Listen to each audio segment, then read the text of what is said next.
Okay. Good morning, everyone.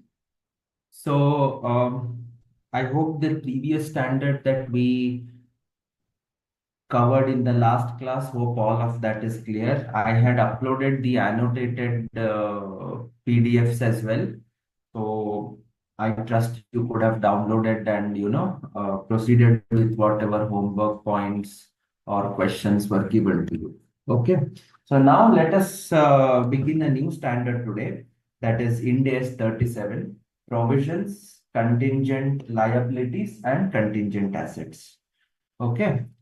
From a calculation perspective or a journal entry perspective, this standard may not appear to be very intricate or very complicated, like the standard that we just covered on employee benefits.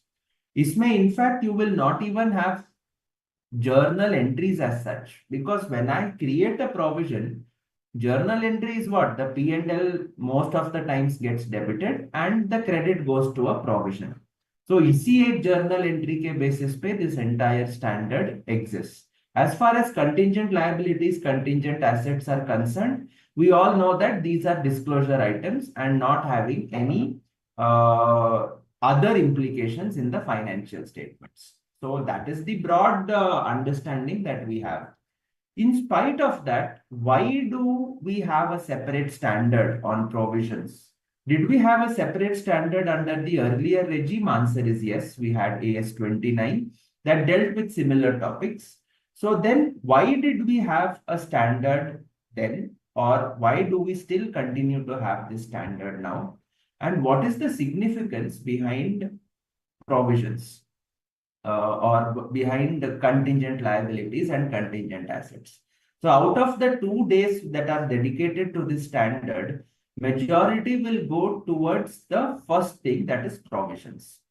And then a little bit of time will be devoted to contingent liabilities and contingent assets. So that is the broad outlay of this standard. Now, why was a separate standard necessary for provisions, contingent assets? Okay, so what made the standard setters come out with this standard? Okay, just a minute. So let us start with our discussions. So what all we are going to discuss is the need, why it came into existence, scope, what is covered under Ind AS 37, what is not covered, what are provisions, recognition of provisions. We'll do some questions on recognition criteria, measurement principles, reimbursements, uses of provisions, etc. All these things is what we are going to cover. Okay. So now, what are my objectives of Ind AS 37? Ensure appropriate recognition criteria and measurement basis are applied to provisions, contingent liabilities, and contingent assets. If you see the word, it is appropriate recognition criteria. And to ensure that sufficient information is disclosed in the notes to enable users to understand the nature, timing, and amount of these provisions, contingent liabilities, and contingent assets. Why was this required? See, before this standard came into existence, okay, or before the provisions were formally documented as a standard, provisions were used effectively as a tool for creative accounting. Sir, what do you mean by creative accounting? Manipulation of results. Okay, so what entities used to do was, at the times of very high profits, they would create a provision. Okay, they would create a provision. Create at high profits. Or rather, not at high profits, create during high profits period. And then when profits were low, and reverse during low profits period. So what would happen? Whenever I saw profits were going much higher than the budget or much higher than what I had anticipated, there is a bumper profit. So I want to manage my profitability of the future. So what I would do is I would just put a provision for some expenses. And later on, when there would be low profitability in the future, I would say these expenses are no longer getting incurred, and therefore let us reverse them. So reversing those expenses means would give a credit to the P&L that would in turn increase the profitability of the entity in periods of low profits, low operating profits. So this was a very creative accounting tool that was used by entities. To avoid this, IAS 37 was issued, and the offspring of IAS 37 is Ind AS 37. Okay. Now, what is covered under Ind AS 37?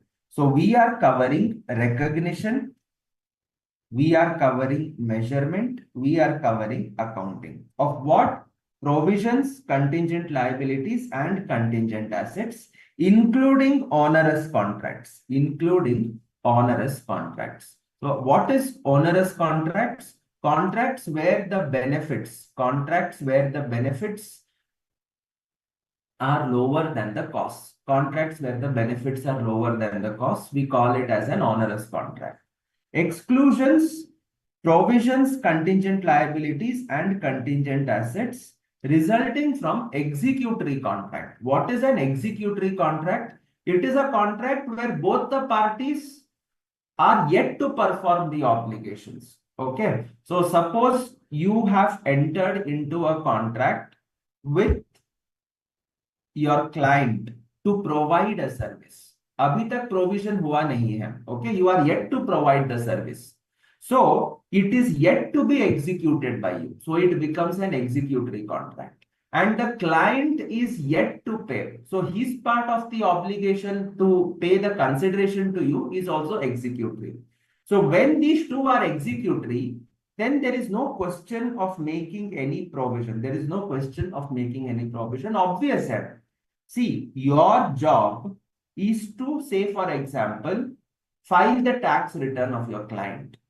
Now you have not filed. You have not even started the work. So have you provided the service? Answer is no. So when you haven't provided the service, why should the opposite party make a provision? Why should the opposite party make a provision is a question mark that will arise.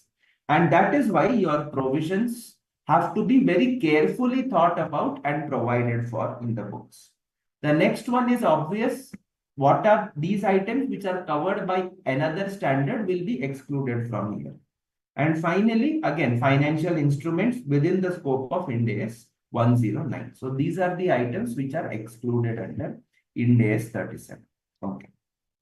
Now, we just have this particular example of executory contract. Okay, let us look at what is this meaning of executory contract.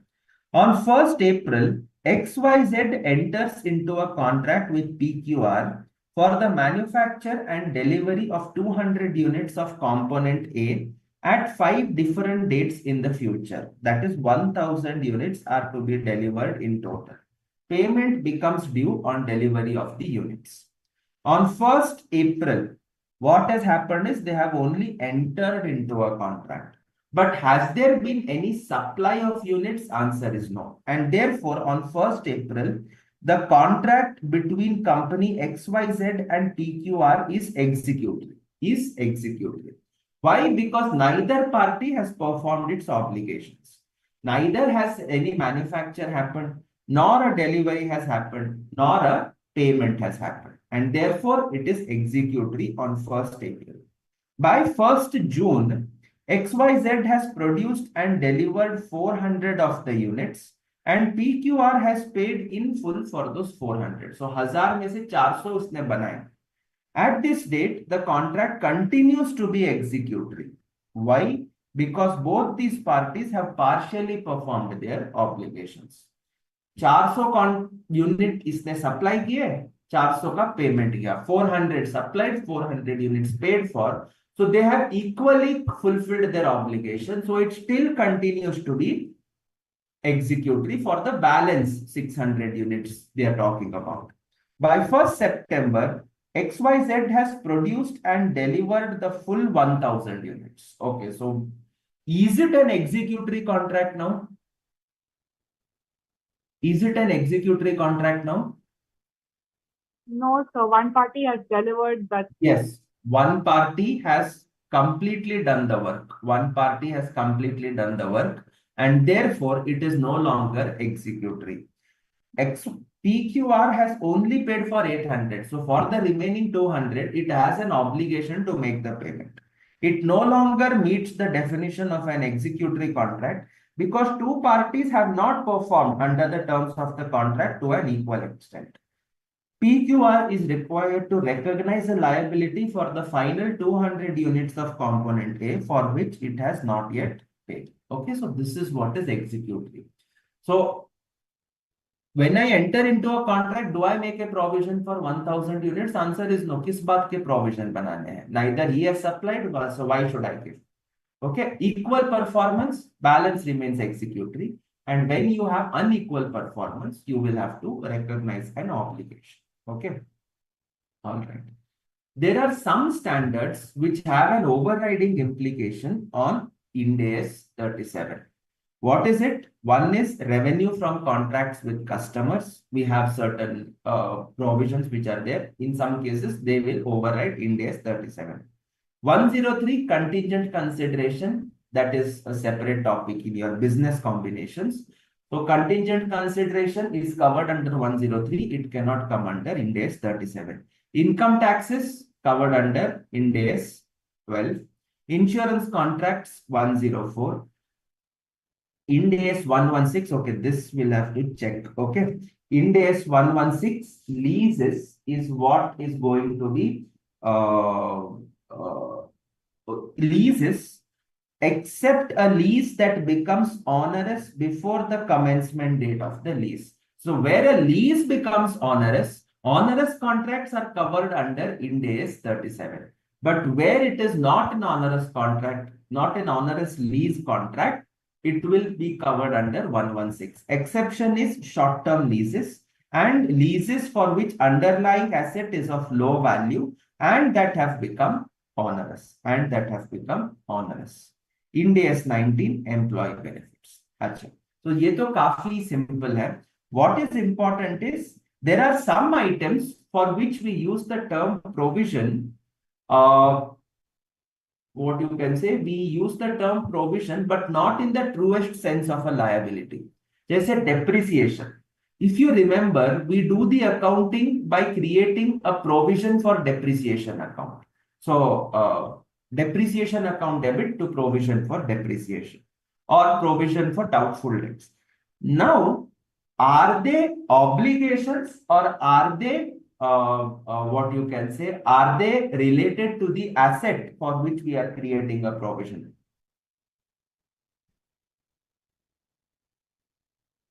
Yeah. Provision for depreciation. Is it an obligation for me or is it an asset related item which I am booking in my accounts? It's not an obligation. That's right. It's not an obligation. It is only an asset related item that we are creating a provision against. Same for provision for trade receiver, for doubtful debts, provision for impairment, etc. These are excluded from Ind AS 37 and they will be covered separately under other applicable Ind ASs. Okay. So that is your scope and exclusion. Okay, we'll have lot of case studies to discuss here. Theory portions will be very restricted. It's not much actually. All that you have to do is know the meaning of provision, criteria for recognizing a provision, how to measure a provision, and then you will have the conclusion and then lots and lots of examples. That's it. Okay. All right. So what is a provision? A provision is first of all a liability, but it is having two significant parameters. It is either of uncertain in timing or uncertain in amount Is it okay? So when I talk about a provision, liability gives you a certainty of the timing as well as the amount. So liability minus a timing certainty or an amount certainty, whatever it is, that becomes your provision. That becomes your provision. What is a liability? A liability, you have studied the conceptual framework or not? Have you studied conceptual framework?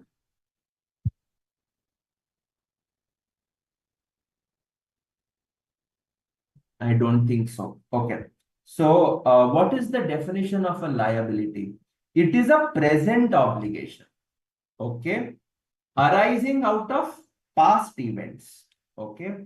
The settlement of which is expected to result in an outflow from the entity of resources embody economic benefits. Typically, it's money. Okay. So, it's a present obligation.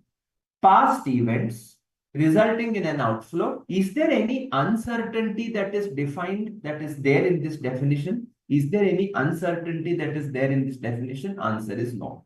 So liability is guaranteed, liability is certain. But, but, a provision is a liability without either a timing certainty, like kab pay karna hai, I don't know, or without an amount certainty. You can vary the amounts that keeps on fluctuating. Okay. So that is what is your provision. So the main difference between liability and provision is the certainty, Okay. All right. Now, look at these two, three things. This is critical because sometimes we recognize something as a provision when in fact it's not. Okay. Trade payables. Goods or services are received. Invoice also is as agreed with the supplier. Timing and amount is known. So therefore, it cannot be a provision. It will be a liability. Accruals. Certain goods or services are received but not invoiced. But they are not invoiced. Okay. Typically 31st March ka electricity bills hai, water bills hai. Okay. So goods or services are received but not invoiced formally. But do I know the timing or amount? Answer is yes. Sir, say take electricity bill for example. 31st ka bill, typically it comes on 4th or 5th. So when I'm closing my books on, let us say the 2nd, do I have an invoice for the electricity charges? Answer is no. So therefore, what do? I will be taking whatever previous settlement dates or bills are available. There I will know the due date for making the payment. So timing is known. Acha, can I go to my meter box and count the number of units consumed? Answer is yes. Multiply by the tariff rate? Answer is yes. So can I virtually determine the timing or amount? Yes. Is it virtually known to me? Yes. Will it be exact? Answer is no, but more often than not, it is going to be accurate. It is going to be accurate. And therefore, this also we cannot call it to be a provision. We cannot call it to be a provision. Yaad karoge, when you people go for audit, what is the common question that you ask? The common question that you ask is provision banaya kya expenditure ka? Yes or no? That is the question. Have you made all provisions? The question should not be have you made the provisions? The question is have you made the accruals? Have you made the accruals? Are you able to understand now? Yes. Everyone? All right. So these become your accruals. All right. Accruals will also include typically amounts due to employees. Okay. All right. So that is what is your provision. Liability without certainty becomes your provision. So it's purely on estimates. Now you tell me, is it okay to report certain items in my books for which there is no certainty?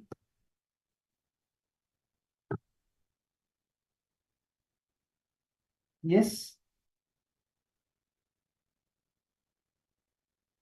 Here you are saying, sir, there is no certainty. So is it okay to report? Yes. Any other answer? Yes. Who else is there? Nisha, Pooja, Stephen. We have to make provision so that readers of the financial statement will understand there is a probable future cash flow, which is not as of now determinable in exact terms of money, but which will be there in certain times of future. Okay. Basically, my whole financials, are they accurate or are they based on many estimates? They are based on many estimates. You take depreciation, you take provision for bad debts, you take impairment estimates, you take revenue estimates, especially when you are bundling the services. Okay. You take provisions.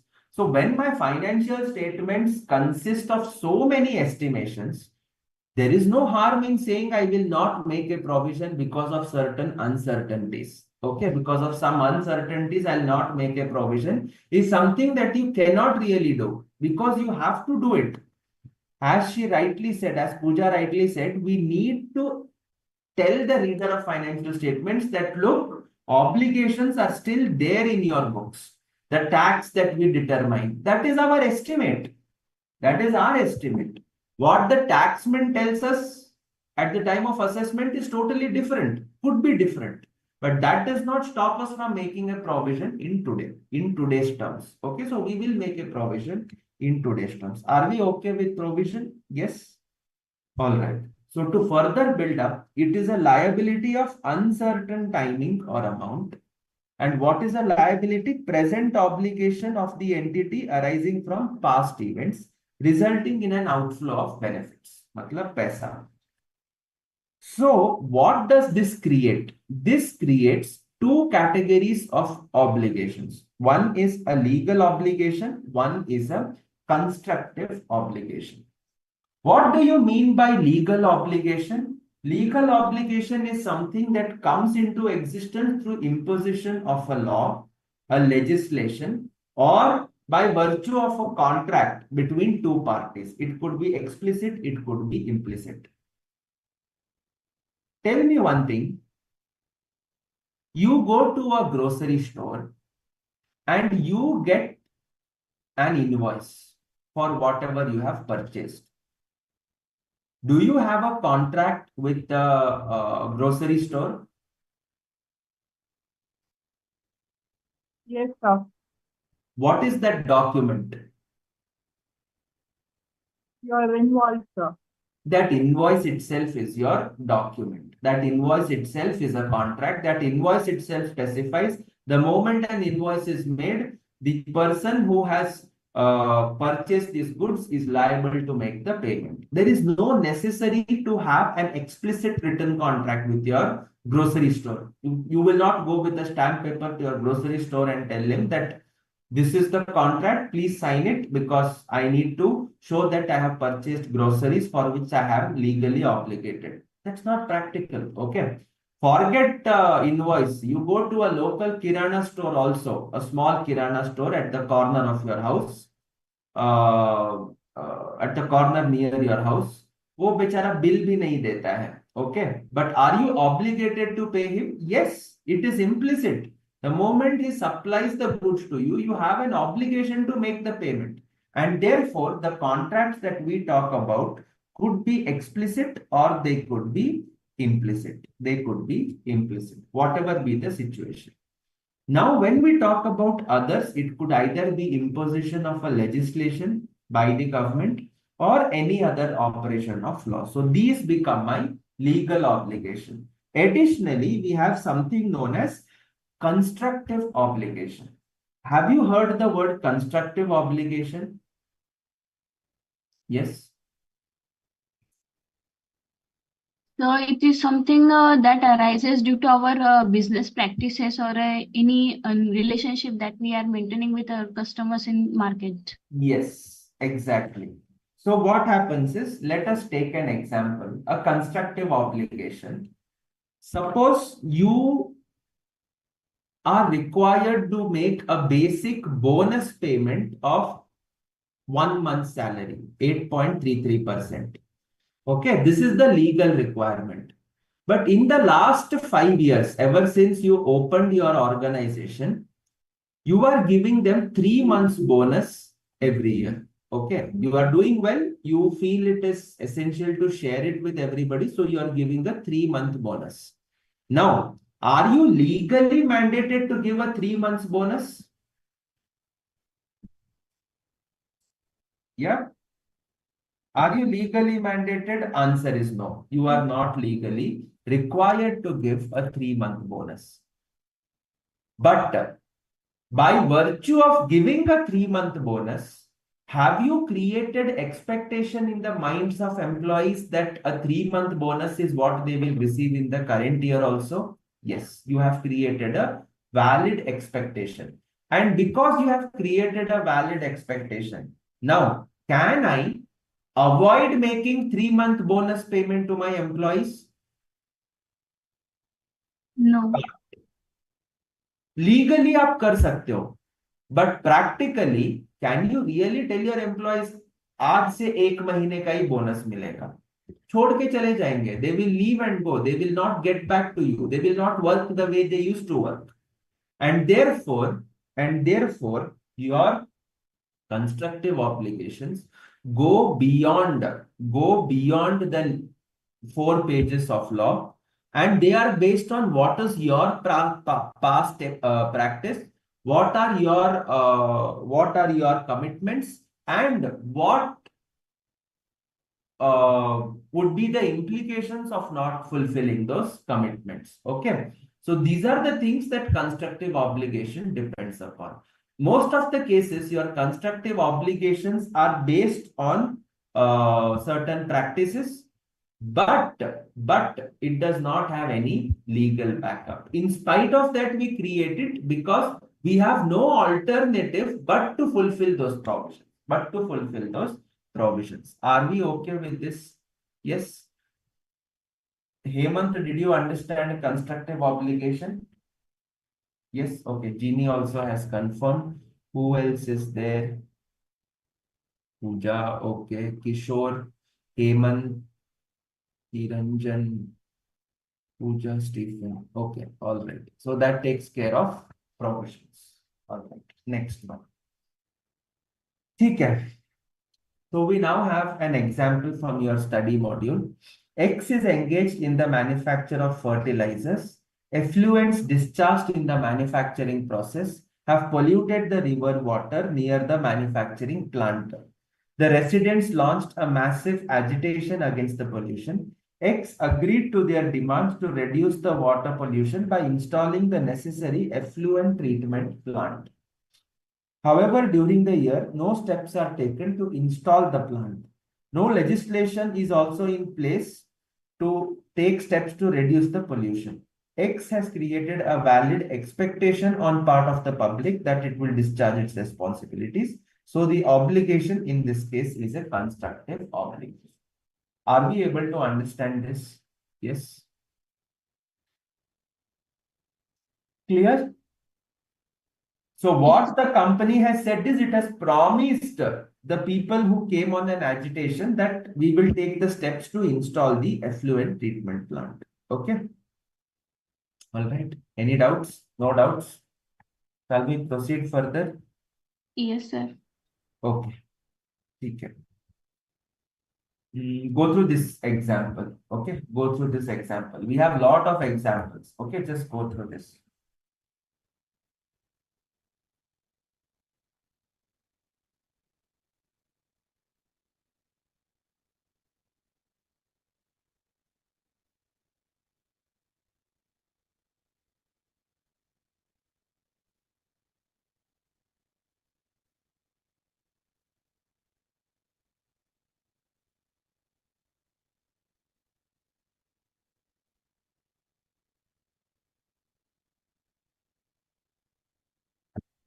Okay. An entity has prepared a formal plan for a reorganization involving site closures and redundancies. The plan has been approved by the board at the year end, but the entity will not implement or announce the reorganization until after the year end. What is happening here? what is happening here? There is a decision for reorganization. Okay. There is a decision for reorganization. There is a decision for site closure and redundancies. Okay. Some people are going to get retrenched. A compensation has to be paid to them. All of this has been formalized. But where is this decision currently sitting? Has it come out of the board? Has it come out of the boardroom and has it percolated among the employees? Or is it within the four walls of the boardroom that this decision has been taken? Within board. It is within the boardroom, right? It is within the boardroom. So have I created any expectations in the minds of the people being affected by this reorganization or redundancies? No, I haven't created any expectation, right? And because I haven't created any expectation, will there be legal to chodo, legal to hai nahi, but will there be even a constructive obligation? No, sir. No, there cannot be any constructive obligation. There is no constructive obligation. Even if there is an announcement after, okay. Now suppose immediately after year end we announce. Financial statements के audit चल रहे हैं, audits are going on. Before the audit closure the announcement has happened and now it has created a what you can say, it has created expectations in the minds of the employees. So now will this be an adjusting event? Will this be an adjusting event wherein you will have to restate the numbers in the financials? Answer is no. On 31st March, see, for an adjusting event, for an event to be categorized as an adjusting event. Have you studied adjusting, non-adjusting events? Yes, sir. अच्छा, बताइए. Study it not. It has not been yet taught, but we have a general understanding of this. तो बताइए, क्या Intermediate. what is the understanding? Sir, it is something which is 1 minute, one by one. Nisha, you can continue. She's gone on mute. Yeah. Should exist as on the reporting date, sir. Okay. Pooja, आप बताइए. the adjusting event is something which happens after the balance sheet date, but before approval of this balance sheet dates, balance sheets and financial reports, which give additional information as to the conditions that were existing at the date of balance sheet. That's why we make adjustment to the figures. To the figures. That's right. Both of you are absolutely correct. So when I talk about adjusting events, the event must be there on the balance sheet date. It must exist. And then you have received certain additional information after the balance sheet date. And that is resulting in you having to modify the figures for the reporting period. Immediately after the balance sheet date, suppose there is a big fire, your factory and all got burnt, and you are going to file for bankruptcy. Will it be treated as an adjusting event for the reporting period? No, sir. No. It will only be a disclosure. It cannot be a adjusting event. So in this case also, it is only within the boardroom on 31st March. It did not come out. So the employees did not have any expectation on 31st March about the redundancies. And therefore, you cannot treat it as an adjusting event. At the most, you can treat it as a non-adjusting event and make only a disclosure. A constructive obligation would exist if the entity has raised a valid expectation in those affected by beginning to implement the reorganization by the end of the year. Even if you had to do some actions that would create an expectation, I could recognize a provision. Okay. So are you able to understand now? Yes. Okay. All right. Fine. Let us move on to the next one. A retail store has a generally known policy for refunding purchases by dissatisfied customers. Okay. Even though it is under no legal obligation to do so. In these circumstances, the sale of its products gives rise to a constructive obligation because the entity has created a valid expectation on part of the customers that the refund will be given if they are dissatisfied with the purchase. So similar, we have created an expectation in the market about us, and therefore we have to now fulfill that expectations. Are we able to understand so far? Jeannie has confirmed. Hemant, Jeannie, you are able to follow? Yes. All right. Fine. Fine. ठीक है. Perfect. Nisha, hope you are able to follow. Pooja has confirmed. Kishore, Niranjan, Stephen, hope it's all fine with you. Usha, all right. Let's move on to the next one. Recognition of provisions. It has to fulfill all of these conditions. A present obligation resulting in a probable outflow, and obviously I need to give a reliable estimate. Because I have to take a journal entry, right? So journal entry means I need the monetary value of that. So these are the three things we have to fulfill. If all these conditions are met, then recognize a provision. Recognize a provision means what? Recognize a provision means I will be treating it as, I will record the liability in my books. I will record the, okay. So when I say liability, I'll take the provision in my books, because liability and provision, though we use it interchangeably, they have very different meanings. Okay. If the conditions are not met, either you disclose as a contingent liability or do nothing. What do you understand by do nothing? Kuch mat karo. Na disclose karo, na entry. Neither you take the entry nor you make a disclosure. Just sit and wait. And at the appropriate time, either make a disclosure or take the entry for the provision. Is it okay? Yes? All fine? Yes, sir. Okay. Now, we talked about present obligation. What is the meaning of present obligation? Present obligation, general rule is that it is clear that an obligation exists today, right now. Okay, it is very clear. So, wahan pe there is no confusion.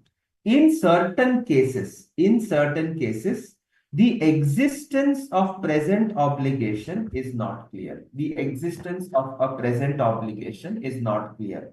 In which case, what are you expected to do? You are expected to evaluate past events. You are expected to evaluate what is my past event. And you will consider all the evidence for your evaluation, including experts' opinion, events after reporting period. Everything is what you are going to consider.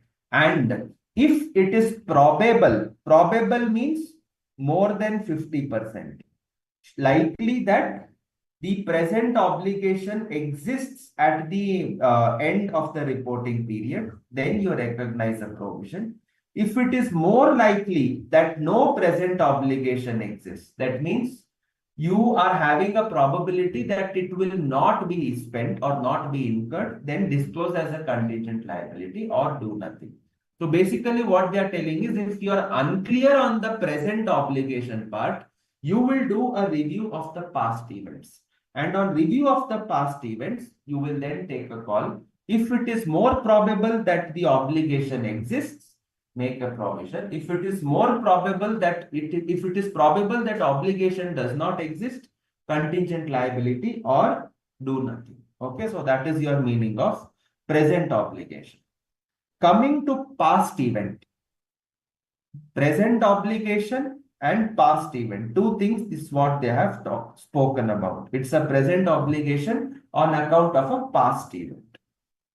What do you mean by past event? It should be an event that leads to a present obligation. Are you able to follow? उस event की वजह से आज के date में you have an obligation sitting on your head. That will be your past event. So the past event and the obligating event should be having a very strong correlation with each other. It's the past event that is giving rise to a present obligation. It is the past event that is giving rise to a present obligation. That is why we call it as an obligating event. An event that creates the liability, that gives birth to the liability. Suppose I am a restaurant and I served some food due to which there was a food poisoning. The act of serving food to those customers, contaminated food, is an obligating event which happened in the past. And that has given an obligation today for me to compensate them. Are you able to follow? Yes.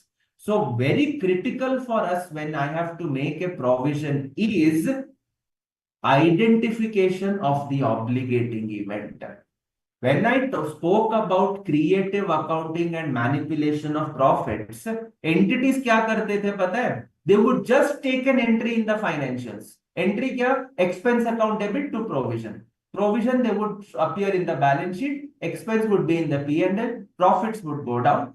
It is not impacting anything. It is a stupid provision. It is a meaningless provision. Okay. That provision has no legal or no locus standi of its own. It does not have any obligating event behind it. What will be your obligating event? Can you tell the world, I made a profit, so that is my obligating event? Array, you made profit out of your operations. Put genuine spends.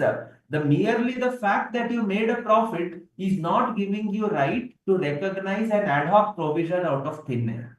Okay. And therefore, whenever we have to ascertain the provisions, you will open when you go for an audit or when you are doing an assurance engagement, what you are going to do is take the list of provisions as at the balance sheet date, and you will have to carefully go through each and every item to understand the nature of those provisions. Are we able to understand?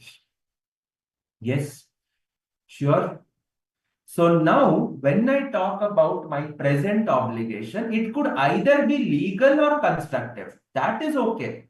वो या तो legal obligation हो सकता है, in the case of contaminated food, for example, or it could be a constructive obligation. It could be a constructive obligation. Make provision for the liability that arises if there is an obligating event. If there is an obligating event, you will not be required to create a provision for costs that need to be incurred to operate in future. Future expenses, why should I provide it now? So that is not required. Liabilities recognized only those that exist at the end of the reporting period. Only those that exist at the end of the reporting period. Obligations arising from past events which are independent of the entity's future actions. I will recognize the provisions. I will recognize the provisions. If future expenditure can be avoided, no present obligation exists and therefore do not recognize the provisions. Okay. So the last two things are very critical for provisions. Okay. What is required? An obligating event. Okay. These obligating event that has given rise to the obligation, this should be independent of the entity's future actions. This should be independent of the entity's future actions. In other words, can I avoid the expenditure in the future? Answer is, if you can avoid the expenditure in the future, आज के तारीख में you are not going to have the obligation. You are not going to have the obligation. Are you able to follow? Yes. Yes, sir. For example, suppose you had a vehicle with you that was having emission norms of BS4. Okay. As you all know, they have phased out BS4 and they have now come with BS6 norms of emissions. Okay. Now, आपके हाथ में BS4 का vehicle था. You had that vehicle. And then obligation came. If you do not change the vehicle to BS6 certified norms of emission, we are going to collect penalty from. We are going to get penalty from you. Okay. So now, Is that penalty an obligation for me today? No, sir. You know? You can So always match. Okay. Go You ahead. can always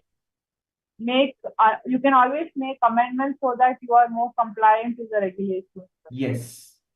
You can always make amendment. Pooja, आप बताइए. You were want to add something? yes, sir, same reply. Same thing. Acha. So that's what is critical. Acha. Suppose कीजिए your vehicle cannot be amended. Then do I make a provision still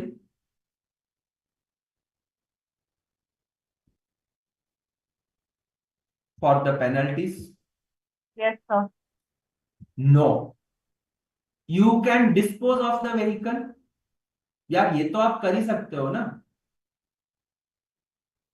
Can you do this? You have the opportunity to dispose of the vehicle, and therefore the BS6 norms of pollution जो है, you don't have to make a provision for that spend, because you can always wash your hands off by selling off the vehicle. That is why it's very critical that a provision has to be made only when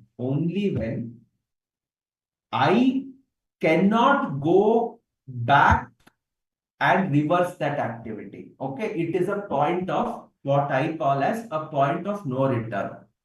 The actions have already been done. The activities have already taken place, and you cannot avoid what has happened. It is like you have shot a bullet from your gun. That bullet can no longer come back and sit in your gun. Okay, the damage has already been done. You have to recognize a provision. Okay, until the trigger is pressed, you can decide whether or not. But for a provision to be recognized, what is important is the trigger must be pressed. The bullet should have left the gun. That is a point of no return. Once a bullet leaves the gun, it's over. Similarly, once the obligating event has happened,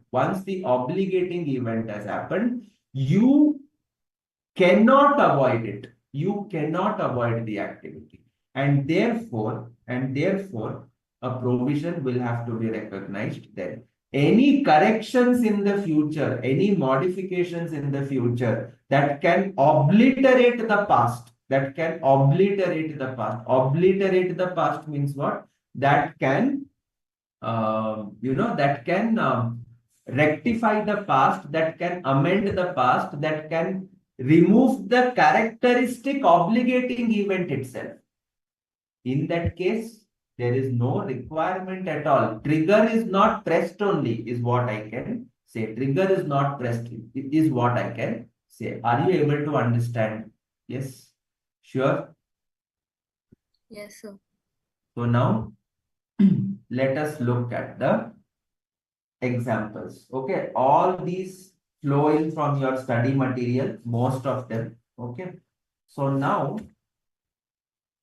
what would be the past event in the following cases? What would be the past event in the following cases? In respect of contamination of land.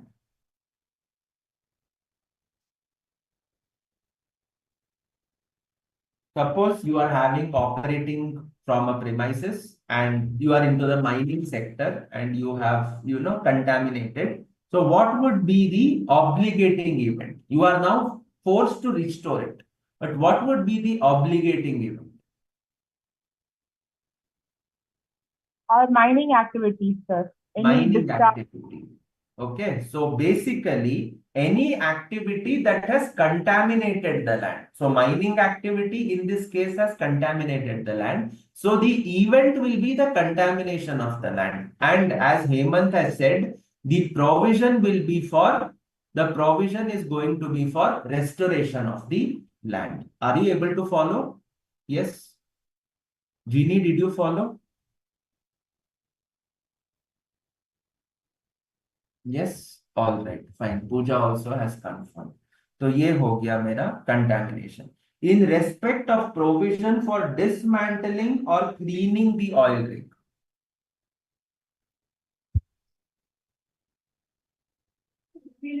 The past event will be when I actually built up this oil rig setup.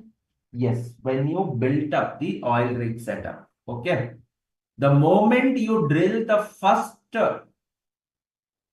what you can say, the moment you drill the first drilling into the seabed, into the ocean bed, that itself will be your obligating event. The bullet has been fired, the damage has been done. The drilling has commenced, the seabed is damaged. You have an obligation to restore. The obligating event has been the building of the oil rig when it was first built. Okay, so that is the obligating, that is your past event.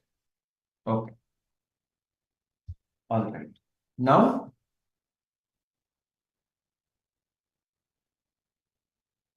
you can go through this for homework, example 9.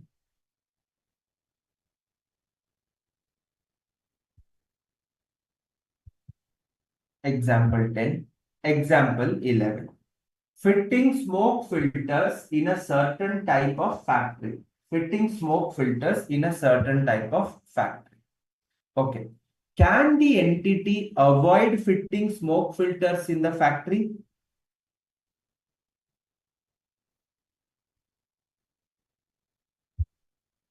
Yes. Yeah, by changing its method of operation, if that is possible, it can avoid, and therefore there is no present obligation for the future expenditure. They are not talking about what you can say, the penalties in specific. They are talking that suppose a legislation comes that all factories that are discharging what you can say, contaminated air from the manufacturing process, you will have to put in smoke filters. You will have to put in smoke filters.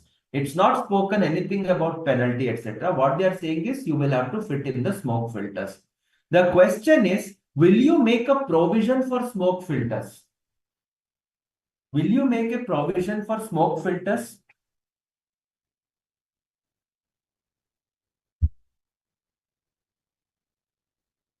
Yes. Will you make a provision for smoke filters? Since there is no present obligation, so we will not to make any provision. Yes. Nisha? It would depend on how the operations are. If my operations cannot be changed and I cannot make any major, I cannot make any major alterations to the production facility, then the only option is making the smoke filter, then it would be a required provision. But if there is But operations you can, always have another option, Nisha. depends on the factory setup, no, sir. But there is one option that you will always have. Shut down the factory. Yes, sir. You always have that option in future.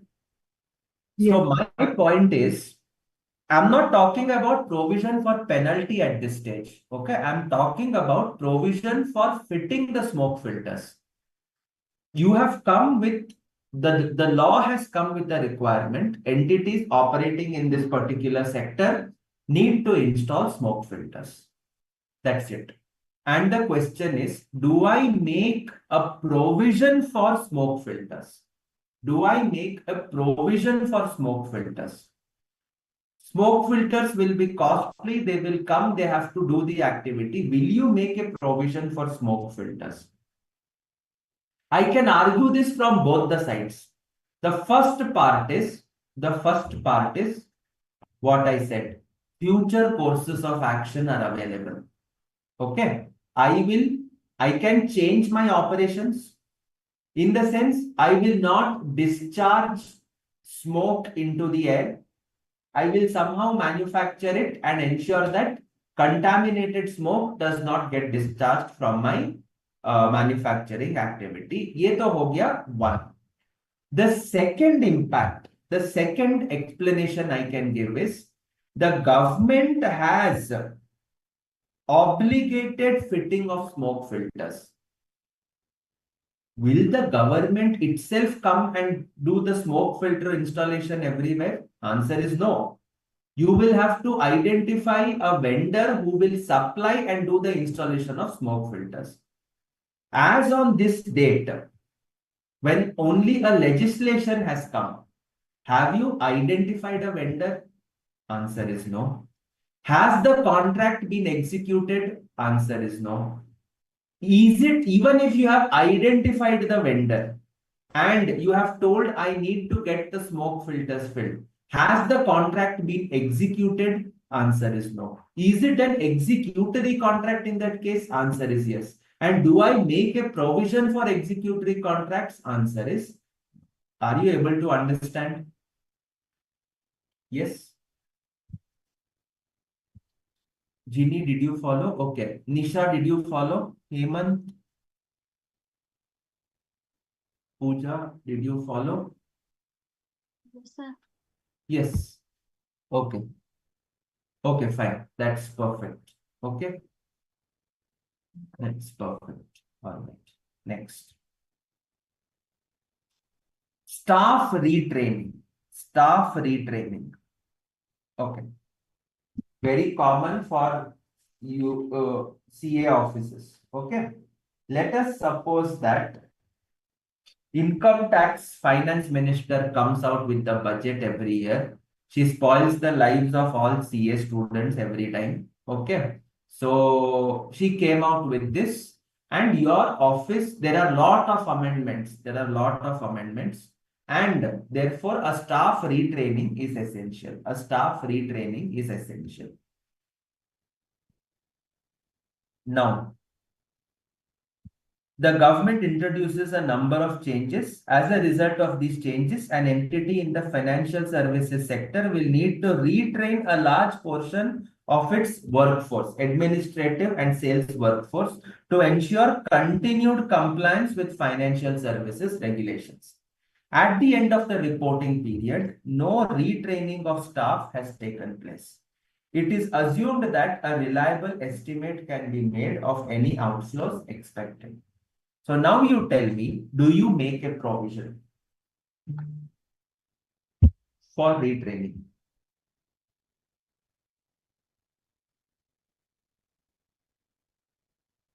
Think and answer. Read the question carefully.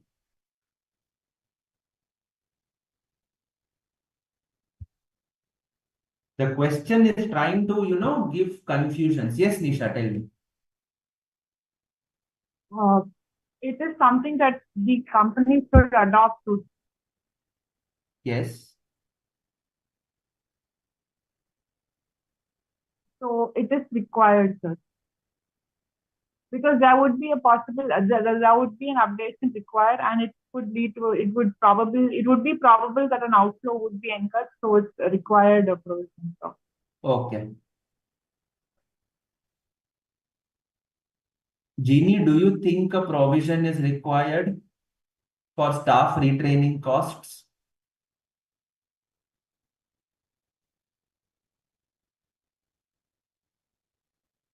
It will depend upon the nature of change in the income tax system.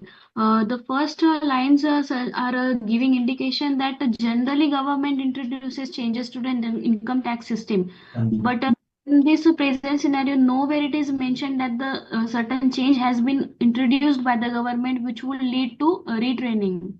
They are just giving information about the government practice. Acha, ठीक है. So suppose, okay, so if that is the case, let us suppose the government has made sweeping changes, introduces a number of, I will do one thing, मैं यहाँ पे एक adjective डाल देता हूँ, sweeping changes. Sweeping changes मतलब जो कुछ भी था अभी तक, they have revamped the whole thing. ऊपर का नीचे कर दिया. Salary changes, salary income tax law में they brought a lot of changes after looking at the middle class clamoring for tax benefits to get out of this tax cost that they have. Businesses came with a lot. There were hikes in the income tax rates because the government felt that the businesses are making so much profits. Capital gains has been changed. Rates have been changed, methods of computations have been changed. Other sources have been changed. Enormous changes are there, sweeping changes, due to which a retraining is a must. Now, will you make a provision for retraining, Pooja? In this case, it demands for retraining has to be done. So in this case, it becomes our present obligation. So no provision for the probable liability we have to make. We will recognize as a liability to be payable or expense to be incurred. Retraining. आप retraining की बात कर रहे हो ना? Yes. Okay. So Jeannie also said retraining चाहिए. There is a requirement of retraining and therefore provision बनाएंगे. Hemant also gave the same answer and Nisha also gave the same answer. And unanimously, everybody has given the same answer. And unanimously, it is not right. Okay. Let us understand why. Okay, let us understand why. See, we have to understand there is the entity. Okay. There is the government. What has the government done? Government has made enormous changes in Income Tax Act. Okay. Huge number of changes. Okay. So, amendments to the ICAI. Okay. Now, government, has it made amendment only for this one entity or is the amendment impacting the entire country? Obviously, the entire country. It's not specific to this entity. It's not specific to this entity. It's specific to all entities. Now, because of this, there are people who are working in this entity. वो कौन है? Admin staff, accounts team, accounts and tax team. Entity has its own admin staff and accounts team. Okay. Now, by virtue of these amendments, I need to get a retraining done for these people. I need to get a retraining done. Let us suppose that Pooja is an expert in income tax. Of course, all of you are soon to become experts in income tax, but for the purpose of this example, Pooja is an expert. She is certified. She has done has handled lot of cases, lot of assessments, numerous clients. Her experience is par excellence in the field of income tax. And the moment the government comes out with these amendments, she has done a detailed study, calibrated the amendments, identified what all things need to be done, and she knows exactly what has to be done. So this entity approaches her for retraining, and she has to come and do the retraining services for the admin staff of this entity. She has not yet performed the retraining activity. उन्होंने अभी तक deliver नहीं किया है. It is agreed by the entity that she will come and do the retraining, and after that the obligation will come. Now you tell me, Abhi, did you understand the case now? The government came with amendment, entities affected because of them. Now, the entity has its own accounts team. Obviously, for that, you have to do a retraining. Otherwise, काम नहीं चलेगा. So, therefore, Pooja has offered to retrain the staff of the company to do the activity. She has not yet performed the event. Is there an obligation on the entity? Has an obligating event happened? No sir, retraining दिया ही नहीं है तो कोई obligation entity पे है ही नहीं. That's what I earlier said. Sir. That's what you said, right? It was, but if the retraining is done, then only the obligation will come into play. Obviously, then probably I misunderstood what you said. Retraining अभी तक हुआ ही नहीं है, तो आप उसका provision कैसे बनाओगे? Government coming out with amendments requires you to do the retraining, yes, but alternative action is available. Sir अब ऑल्टरनेटिव क्या होगा? सर लॉ है, कानून है, कंप्लाई तो करना ही पड़ेगा। नहीं, alternative is there. I can hire Pooja's office to do the income tax compliances and I will outsource the activity to her office. Yes or no? My admin team, I will make them do something else. भाई वो मेरा काम है, but can I offload this activity to an expert firm on a retainership basis, on a monthly basis? Yes or no? Yes, sir. Yes. So therefore, we have to, that is why what is critical from our takeaway today is not the journal entry of provision. What is critical is identifying whether an obligating event actually has happened. That's why I said that the question is making you get confused. The question says that it requires a large number of retraining, a large proportion of employees to get retrained. It says that no retraining staff has taken place. And it tells you that a reliable estimate can be made. So how the question is built is, government came with amendments. Amendments require retraining. Retraining has not yet happened. The cost of retraining can be measured reliably. Are you able to understand the flow of the government came out with amendment? Amendment requires retraining.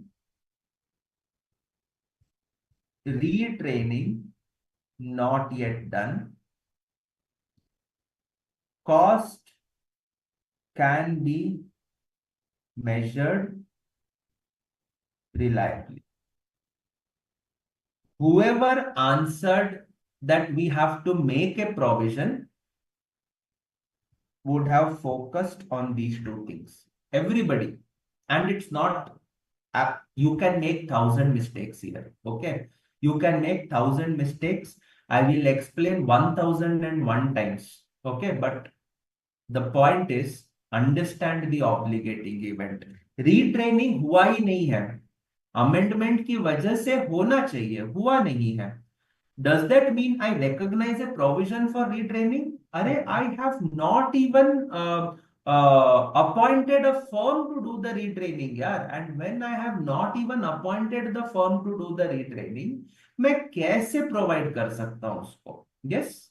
So we have to look at the scenario in totality. Okay. All of us. Okay. No problem.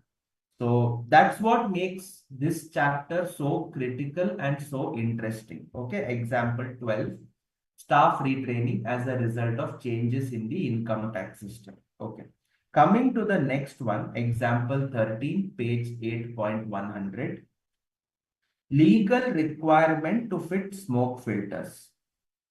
Under a new legislation, an entity is required to fit in the smoke filters. By 30th September, the entity has not yet fitted the smoke filters. It is assumed that a reliable estimate can be made of any outflows expected. Now think and answer. Do I have to make a provision for fitting of the smoke filters? No, sir. As I have not fitted the smoke filter, so there is no present obligation for its payment. Yes, absolutely right.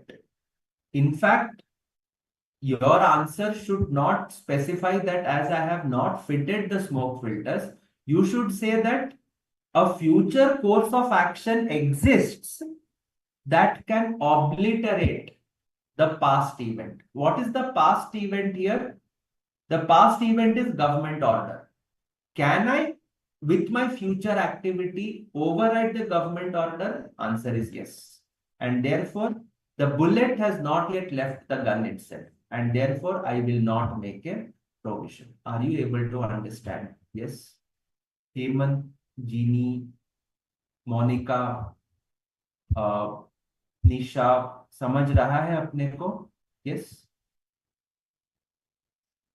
समझ आ रही है everyone? Yes, perfect, perfect, ठीक है, all right, okay.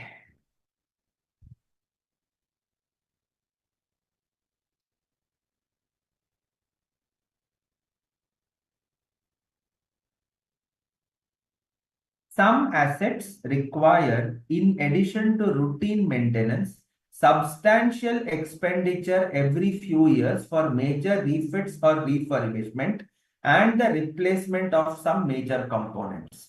Refer Ind AS 16 for guidance. Have you seen this? Have you done Ind AS 16? Yes, sir. तो Ind AS 16 में ये पढ़ा होगा ना आपने, refurbishment cost, major refurbishment every 5 years और every 10 years, whatever it is. Have you studied? थोड़ा बहुत याद है आपने को? Yes, so what we used to do. Sir, if such parts are identifiable and their cost can be substantially measured apart from the other parts, we capitalize those parts separately and we depreciate it over its useful life. That's right, तो वही करेंगे आप। That's what this question talks about. You will essentially treat it as a different, as a part having a different useful life, and you will depreciate it over that tenure. Okay, so typically aircrafts, engines, tires, hull of ships, okay, these are quite different from the ship itself or the craft itself, and therefore they have shorter useful lives, and you have to undergo something like a seaworthiness certificate, airworthiness certification, which has to be probably renewed every 2 years, 3 years. So that will be treated as a separate cost for depreciation over the tenure, whatever is specified. Okay, all right. Coming to the next one, refurbishment costs. A furnace has a lining that needs to be replaced every 5 years for technical reasons. At the end of reporting period, the lining has been in use for 3 years. It is assumed that a reliable estimate can be made of any outflows expected. Do I make a provision for the furnace cost?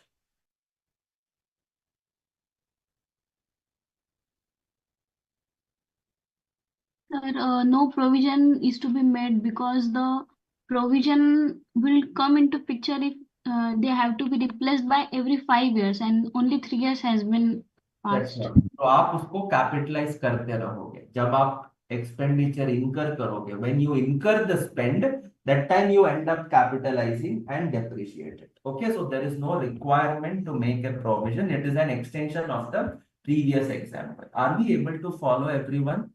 That's right. Nisha, are you able to follow? Monica, Niranjan, Usha, Stephen, Hemant? Yes. All right. Fine. ठीक है। Refurbishment costs a legislative requirement.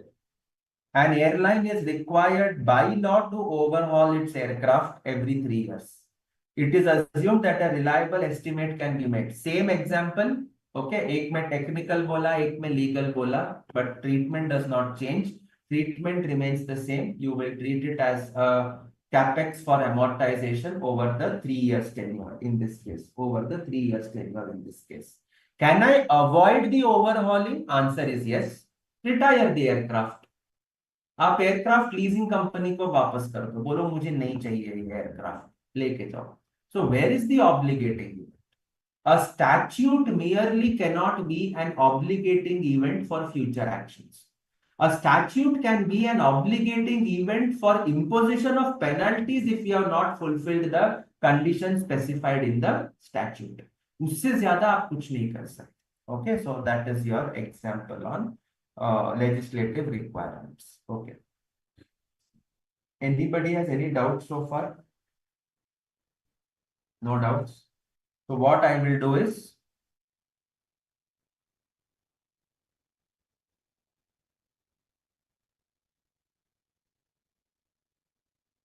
okay, X Shipping Limited is required by law to overhaul the shipping fleet once in 3 years.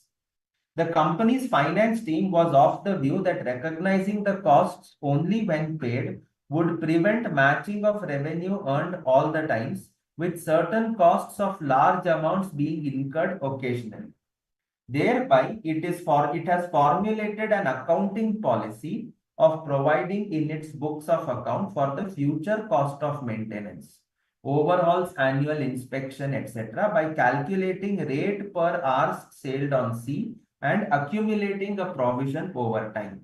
The provision is adjusted when the expenditure is actually incurred. Is the accounting policy of X Shipping Limited correct?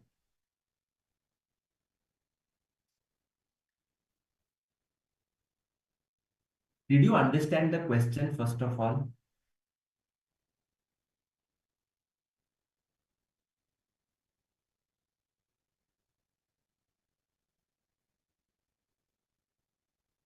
How many of you have not understood the question?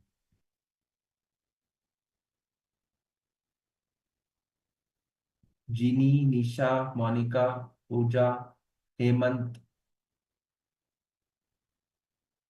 Not understood. Okay.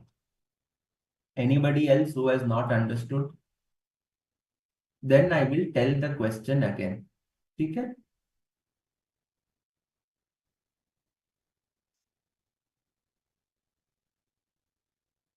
ठीक है, fine. अरे यार इतना क्यों शर्माते हो? Question समझ में नहीं आया तो बोल दो ना, नहीं समझ में आया है। Yes, we are there to help you to understand those questions. Okay, all right. First April 20x1 और 3 साल first April x4, first April x7। So, I interpreted the question that they are trying to make provision for the maintenance services that they have not yet received. It would be affected by the future action of the company, and even though they are finalizing their accounts with provision for such future action that not has been taken yet. That's right. That's exactly what the question is talking about. Okay. So let us suppose that I have a ship that I commissioned into service on 1st April 20x1. Now, what the statute requires? Sir, statute requires overhauling the fleet once in every 3 years. So, since I commissioned on 1st April x1, 3 साल बाद I will again overhaul. 3 साल बाद I will again do the overhauling. Okay, every three years I will do the overhauling. Now, what was happening is this expense that came on 1st April 20x4 is a big cost. Overhauling sasta nahi hota hai. Overhauling is costly. So what happens is your profit and loss, assuming I have uniform margins from my operations, my profits would typically be like this for the first 2 years. Then it will have a dip in the third year. Okay. And then again, it would increase in the fourth and fifth years. Then again a dip, then increase. So it would move in a wave-like pattern. It would move in a wave-like pattern. Are you able to understand? Now, what the finance team is trying to tell is they want to avoid these waves. This troughs, Troughs. Trough means the low point of the wave. Crest means the higher points. So this troughs, what is there is combining to this overhauling expenditure. Because of this overhauling expenditure, each 3 years, my profits are dipping. And then next year again it rises. Then it again dips. So what the finance team has proposed is 1st April 20x1, I know I have to do a spend after 3 years. So today only I will make a provision. Today only I will make a provision. What is the entry? Overhauling expenses account debit provision for overhaul. This is the first year. Year 1, then I'll do it in year 2, and then I will do it in year 3. Year 3, I will actually get the invoice of overhauling. So therefore, it will become overhauling expenses account debit to trade payables or bank. By invoice आ गया, overhauling हो गया. And then what I will do, whatever provision I have created in years 1, 2, and 3, I will reverse that. Provision for overhauling debit to overhauling expenses. Are we able to understand? Yes. So with this, the entity is able to avoid this, because then the P&L will be uniform in this manner. So are you able to understand what the entity's finance team has proposed? Yes. Now, what is the problem? The question is asking, is it correct? Is it correct? Okay, is it correct? Answer is, bolo. The provision नहीं करेंगे हम. We will do Yes. accounting as per a PPE 16 standard. Yes. आप provision क्यों नहीं करोगे?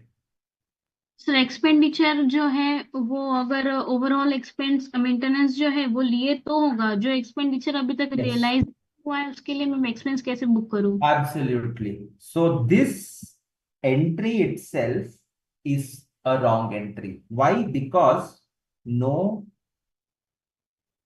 obligating event has taken place.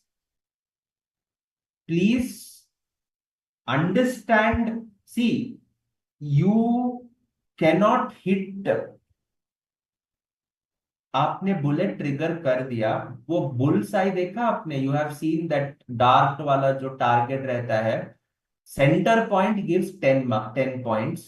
Then as you go towards the out, वो 9, 8, 7 archery में देखा होगा. Okay, people aim for the bull side. Your answers must aim for the bull side. Okay, so the question here is talking about, is this justified, this treatment?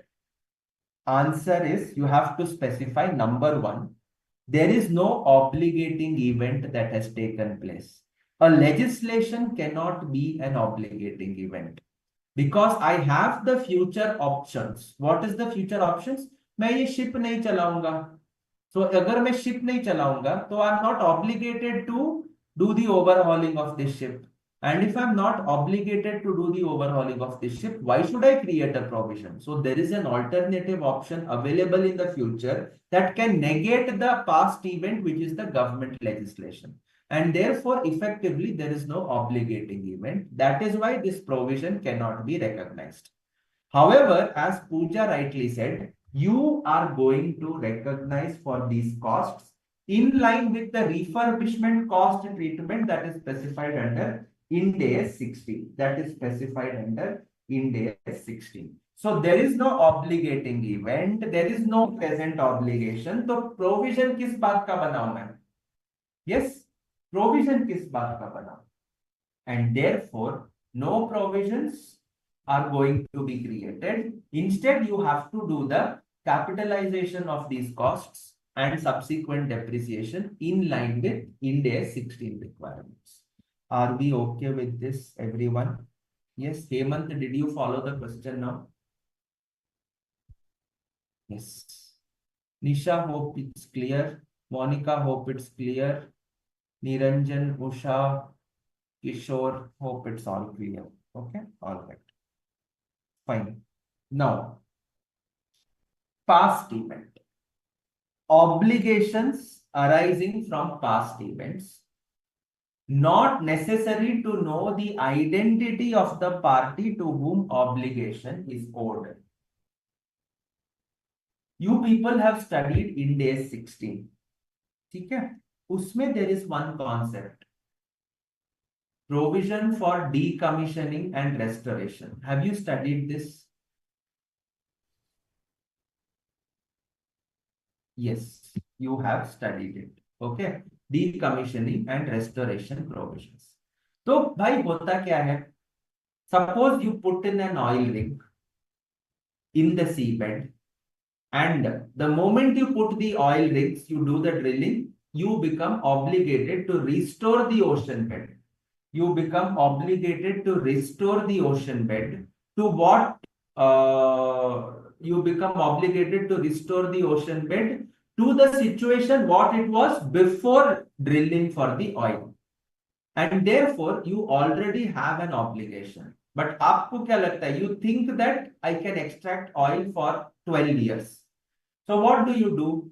I will estimate my cost after 12 years. I will discount it to the present value. And that discounted value typically gets capitalized in the cost of the oil rig with the credit to the provision for decommissioning. This provision for decommissioning, year on year, I will go for the unwinding of the discount. I will go for unwinding of the discount till we reach the future value, till we reach the future value. Are you able to understand? So this was the flow that was there. Now, today when I am making a provision, do I know from whom I will get the decommissioning and restoration services? Yes. I don't know. भाई 12 साल बाद मैं किसको दूंगा? How do I know that? Right? And therefore, since I cannot even think about it, can I say that no, I don't know who will do this service for me, so I should not make any provision? Can I say that? Answer is no, you cannot. It is not necessary to know the identity of the party to whom the obligation is owed. Zaruri nahi hai. You have an obligation, that's enough. Okay. Obligation would arise in respect of new legislations. Obligations would arise only when legislation is virtually certain to be enacted as drafted. And it gives rise to a legal obligation. It gives rise to a legal obligation. Anybody has any doubt so far? Yes.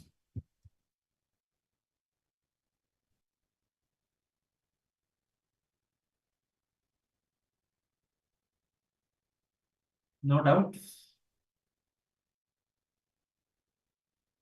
Okay, fine. All clear.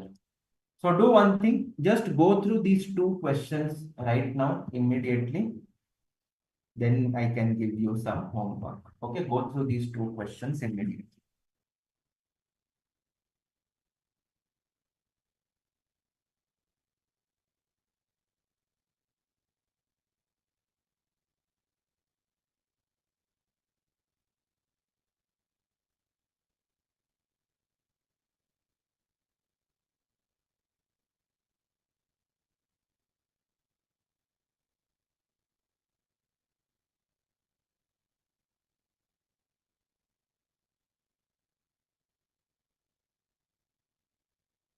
Okay. Have you read one of these examples?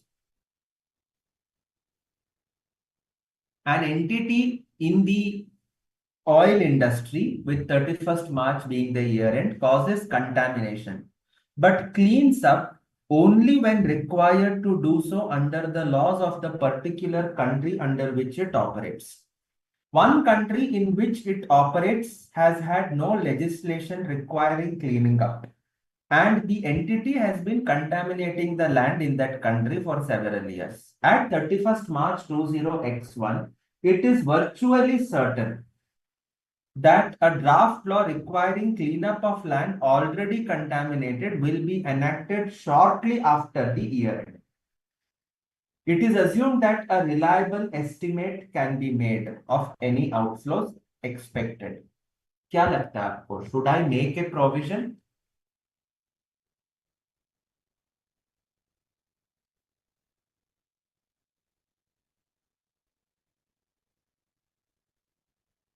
Nisha, what do you think? Jeannie, what do you think? Monica, what do you think?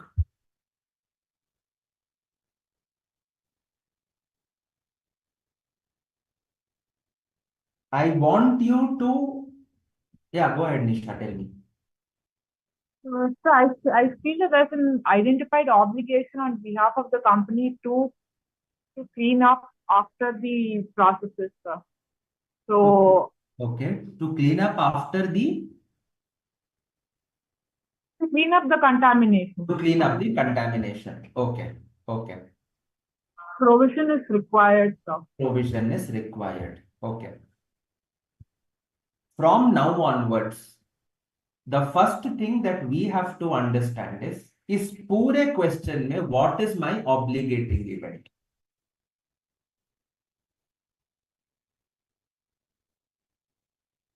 What is my obligating event?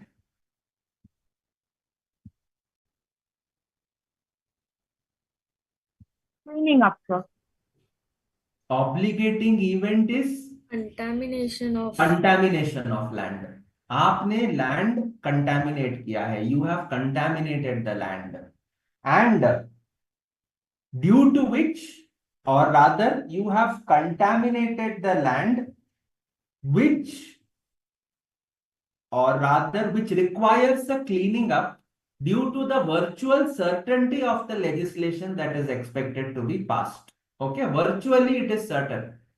There has been lot of people who have been clamoring for activism is there. Lot of activists are there who say that pollution is happening, land is getting destroyed, fertile land is no longer available, etc., etc. Tens of thousands of things. You have these activists who are protesting, and therefore government had to come out with this legislation. It's almost passed. You can take it that it's passed in both the houses, Lok Sabha and the Rajya Sabha. Only a presidential approval is required. Only a presidential approval is required. And therefore, it's virtually certain that the legislation will be passed.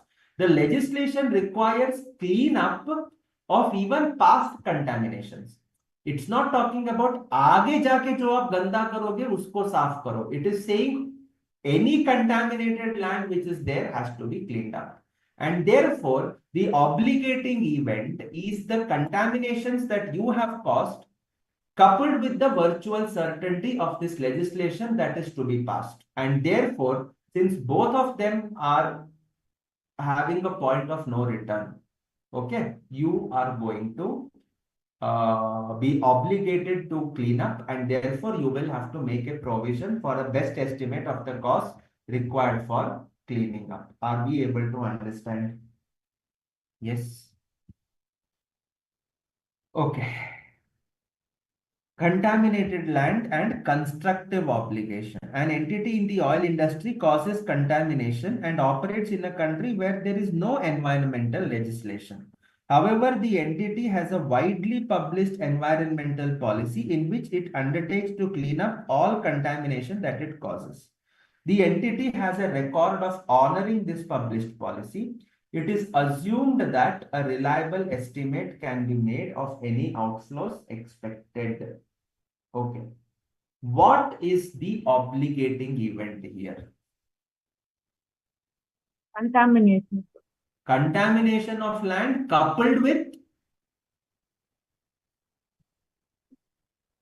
Past events that constructive obligation.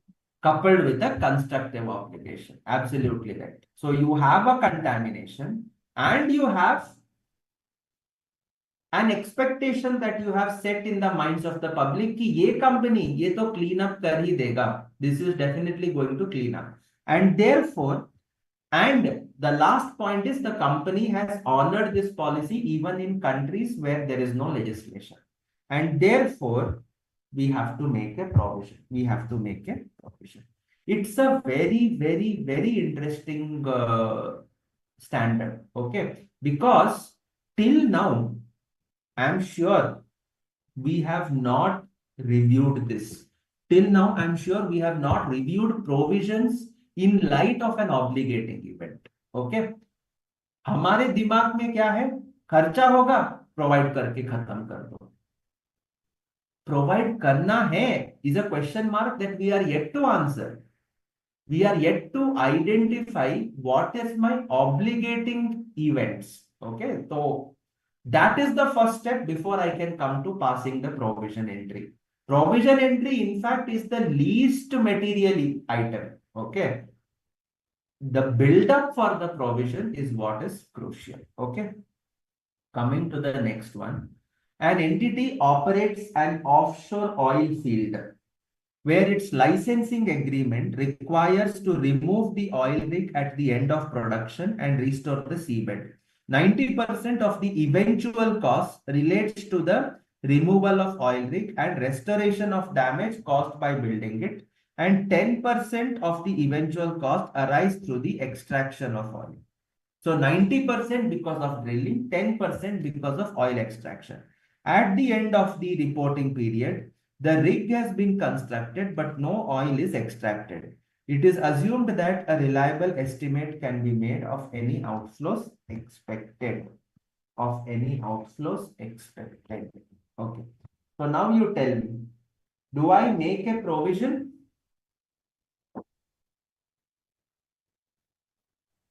If yes, for entire 100%, for 90%, or for 10%? Entire 100%. Entire 100. 10%, sir.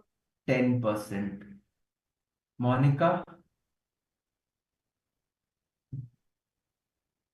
Hemant is right in the obligating event identification. So tell me, Hemant, will you make a provision for the entire 90%, for the entire 100%, or only for 90%, or only for 10%?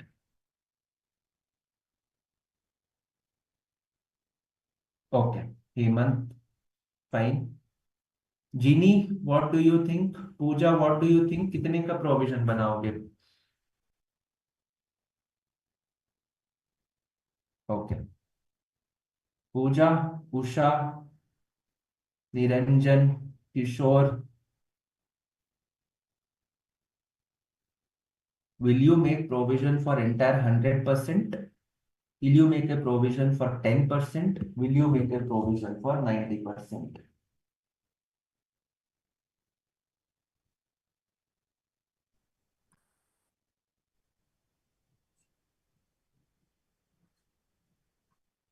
Yes.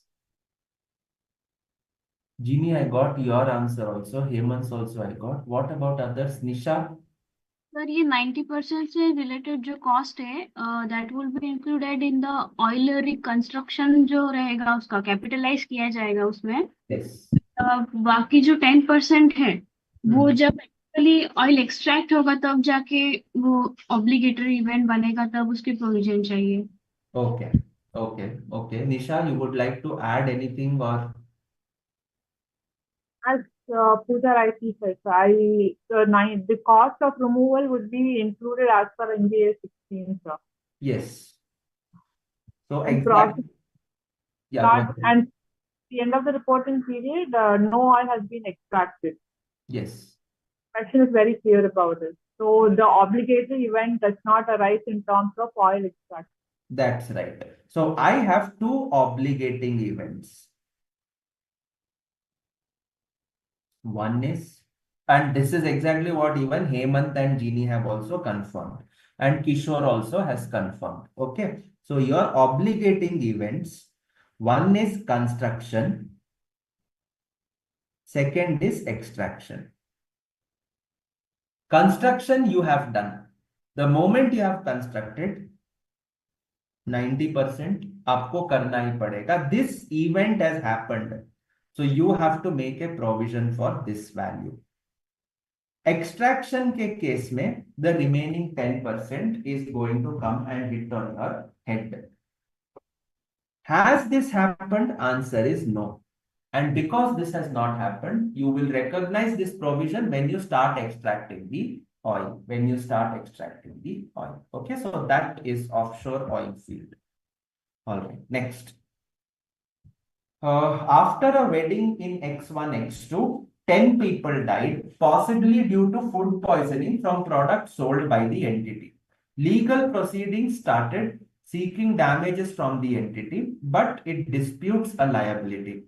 Up to the date of approval of financial statements for the year to 31st March X2, The entity's lawyers advise that it is probable that the entity will not be found liable. However, when the entity prepares financial statements for the year to March X3, the lawyers advise that owing to developments in the case, it is probable that the entity will be found liable. It is assumed that a reliable estimate can be made of any outflows expected. So first thing, what is your obligating event? Poisoning. Provision of food. You have served food, so that is your obligating event. Okay. Now, 31st March X2, 31st March X3. 31st March X2, obligating event, you served the food, 10 people got food poisoned, case chal raha hai court mein. Your lawyers have said that it is not probable that the entity will be found guilty. And therefore, will I make a provision for 31st March X2? No, sir. No, sir. What will it be? Contingent liability. Yes. Contingent liability to disclose only. Acha.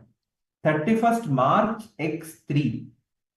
Fact Provision. But yes. yes, Make sir. it provision. Required to provide. Yes. Provision to be recognized for the settlement amount. For an estimate of the settlement amount. Okay. All right. So that takes care of this. So what I want you to do is just go through this. We'll take a 10-minute break now. It's 8:40. So 8:50, 8:55, we shall resume. But just go through this question. It's easy. It's the same. Okay. So read this and then you can take a break. Okay. Okay. All right, fine. All of you have understood. Ginny and Hemant, hope you also understood. Okay. All right, fine. Break, please, for 10 minutes. Okay.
All right. Could you go through illustration 3? Or can you do it for homework?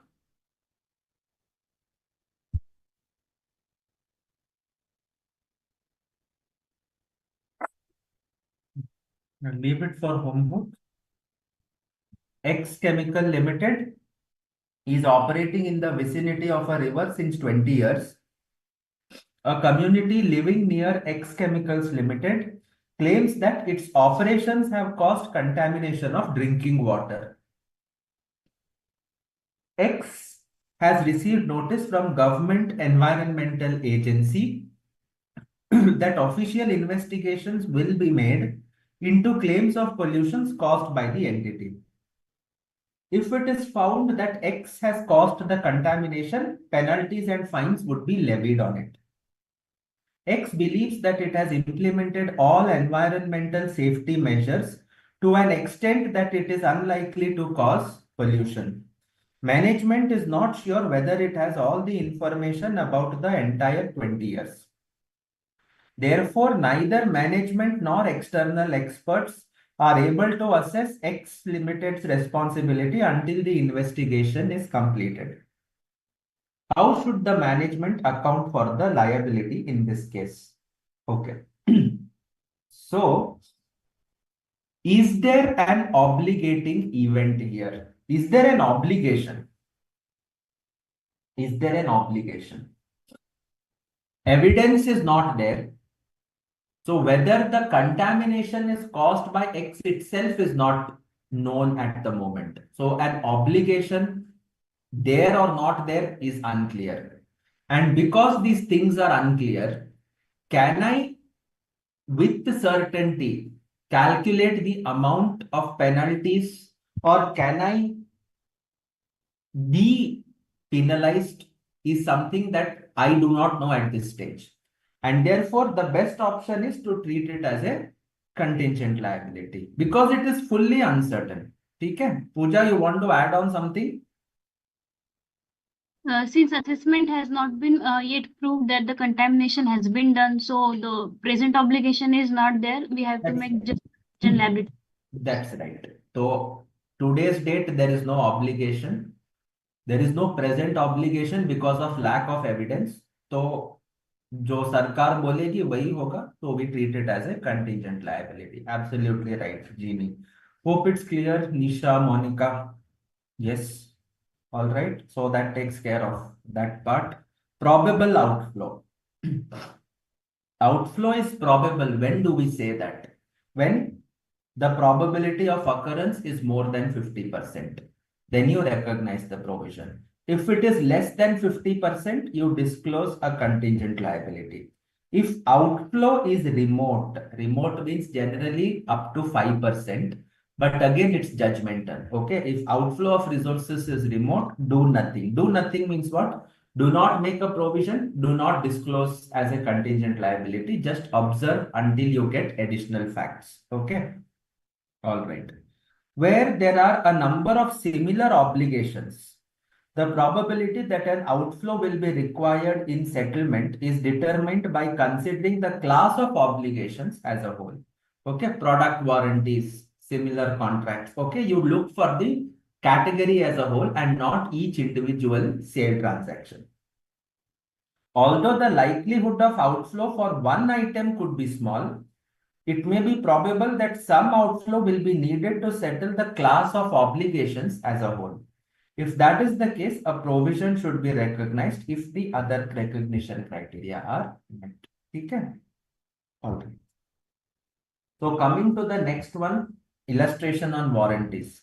A manufacturer gives warranties at the time of sale to purchasers of its product. Under the terms of contract, the manufacturer undertakes to make good by repair or replacement manufacturing defects that become apparent within 3 years from the date of sale. On past experience, it is probable. Probable means hoga wo, more than 50%. That there will be some claims under the warranties. It is assumed that a reliable estimate can be made of any outflows expected. So now, Is it giving rise? What is the obligating event here? Sale. Sale is your obligating event. मैंने sale किया मतलब I have the obligation on my head. Yes. Is this obligation resulting in an outflow of economic benefits? Answer is yes.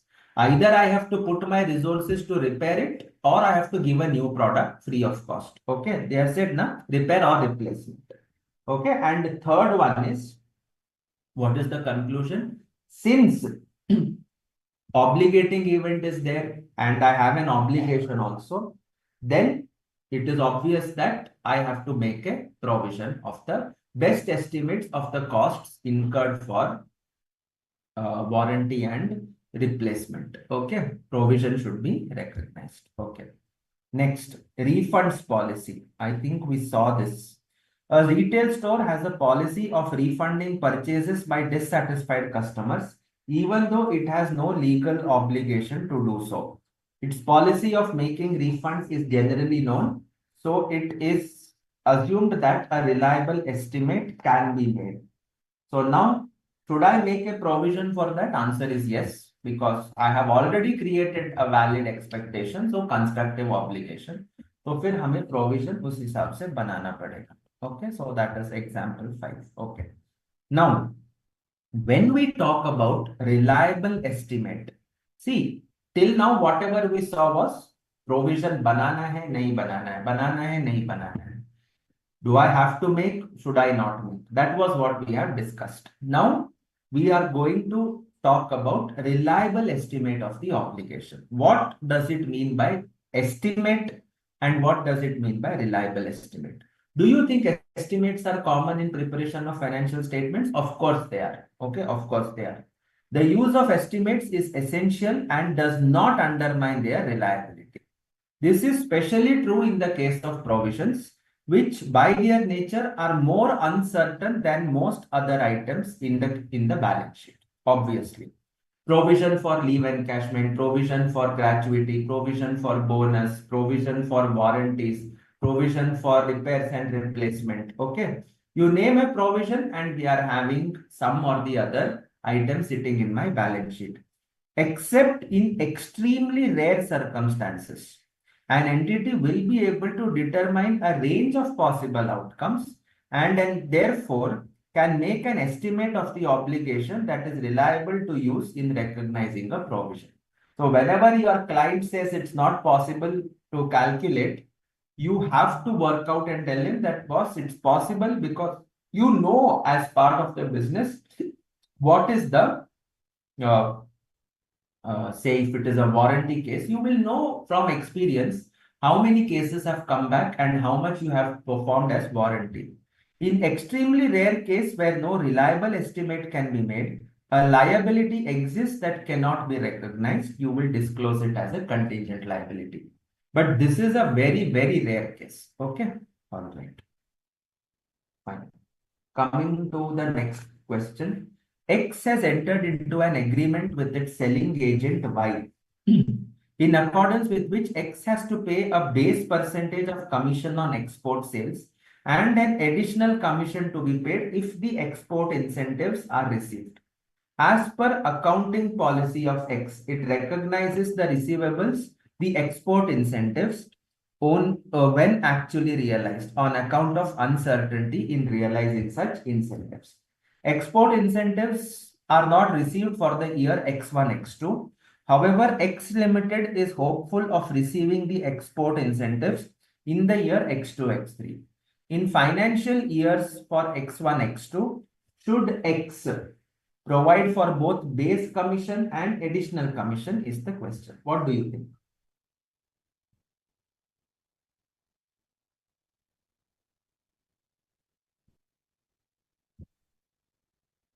There are two commissions which are being paid, base and additional. Base तो होगा हमारा yes.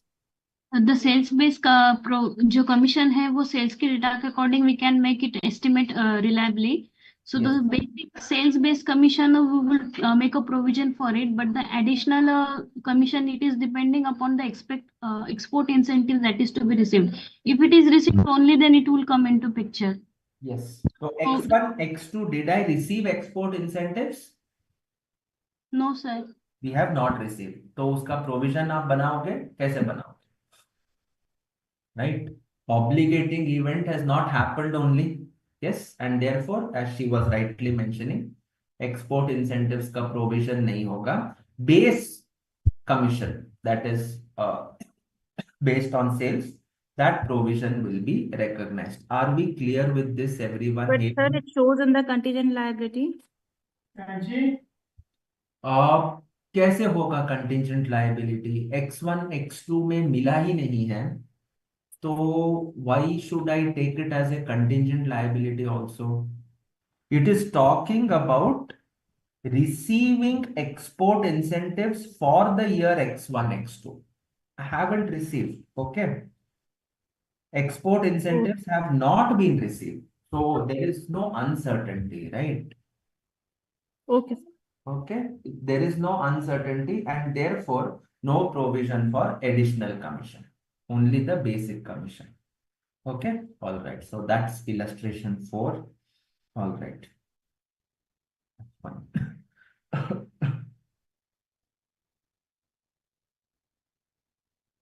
Okay. Read question 1. This is from your study material, test your knowledge. X is operating in the telecom industry. During financial year X1, X2, the income tax authority sent a scrutiny assessment notice under 143 in respect of return filed under section 139 for assessment year X1, X2 and initiated assessment proceedings on account of a deduction claimed by the company, which in the authority's view was inadmissible. Okay, now during the financial year X1, X2 itself, the proceedings were completed and the assessing officer, I don't know how that has happened because normally assessment happens for previous year X0, X1. Okay. During the financial year X1, X2 itself, assessment proceedings were completed and the assessing officer did not allow the deduction and raised a demand of 1 crore against the company. The company contested such levy and filed an appeal with the appellate authority. At the end of X1, X2, the appeal has not yet been heard. The company is not confident whether that the company would win the appeal. However, the company was advised by its legal counsel that on a similar matter, two appellate authorities of different jurisdictions had given conflicting judgments, one in favor of the assessee and one against the assessee. The legal counsel further stated it had more than 50% chance of winning the appeal. Please advise, how should the company account for these transactions in the financial year X1, X2? Make a provision Make a because provision. here is probable more than 50% chance his probability is even. More than 50% chance of winning the appeal. तो मेरे favour में हो गया तो provision आप फिर भी बनाओगे.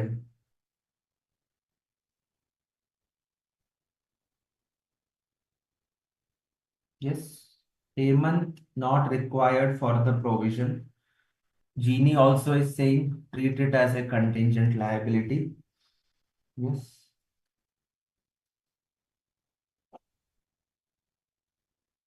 What do you think?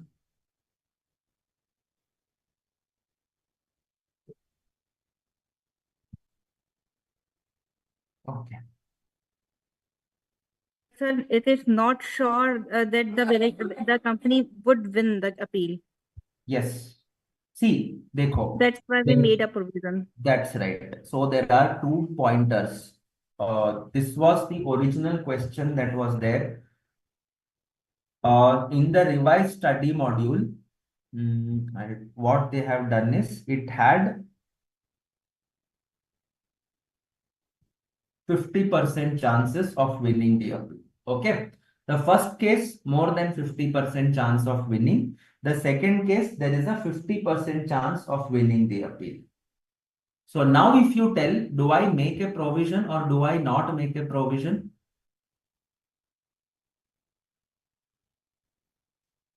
अब बताओ.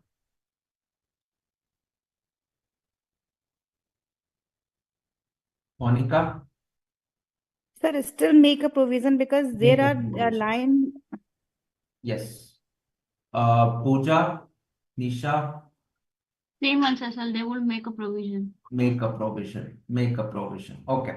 So we will make a provision with 50% chance of winning the appeal. With 50% chance of winning the appeal. Now the question comes, what if the legal counsel further states that it had more than 50% chance of winning the appeal? So in this case, is the likelihood of economic resources. Therefore, there is a past event. Okay. You had claimed a deduction. That has given rise to a notice that has come, and that notice has disallowed that deduction that you have claimed. And now you are having more than 50% chance of winning the appeal. That means, is the event probable to happen or not probable to happen?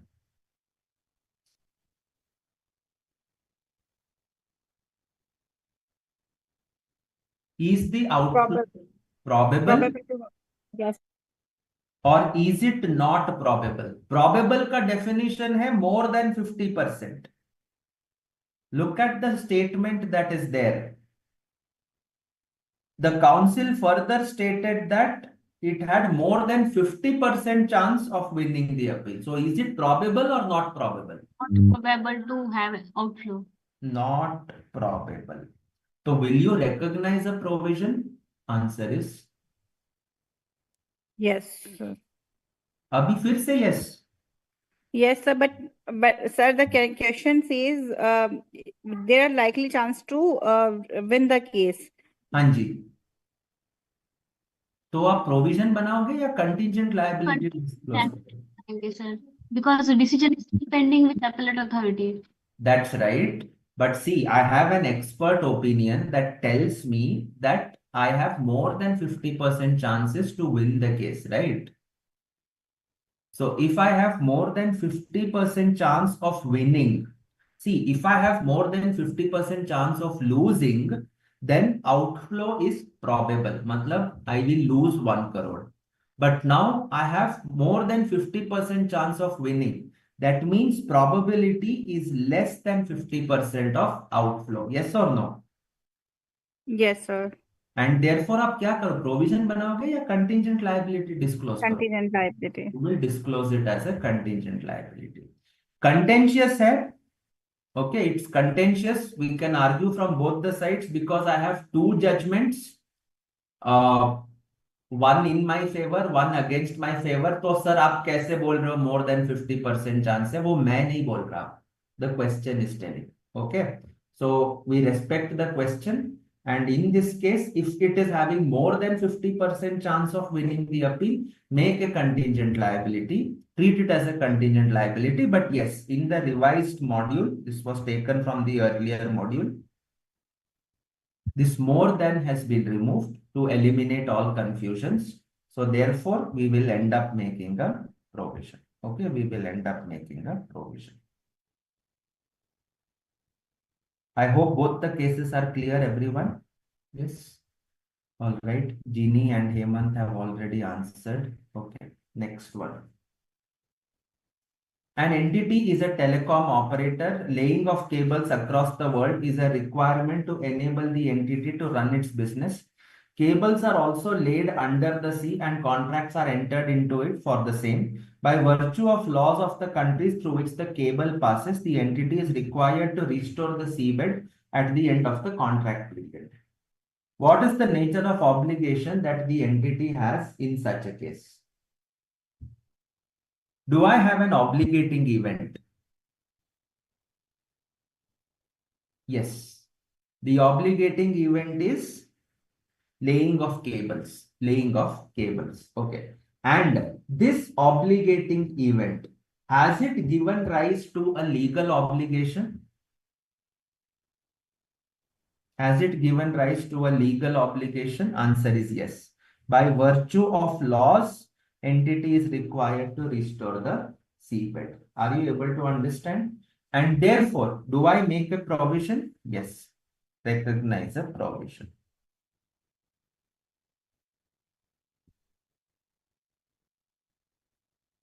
For restoration. Are we able to understand everyone? Yes, Jeannie confirmed. Also confirmed. Nisha, Monica, Niranjan, Usha, all clear, I hope. Okay. All right.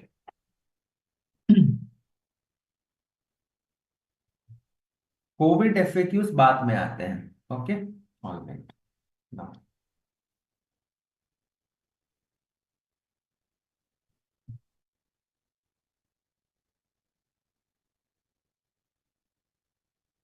ठीक है. Kshitij Limited was under audit for the year ended March 2020. An appeal filed by Kshitij against a GST demand of 30 crores was pending before the Supreme Court, for which neither a provision was made nor was a disclosure made in the notes to the financial statements. On 14th July, the auditor came to know that the point involved in the appeal of Kshitij Limited was adjudicated by the Supreme Court in the case of another taxpayer in favor of the GST department.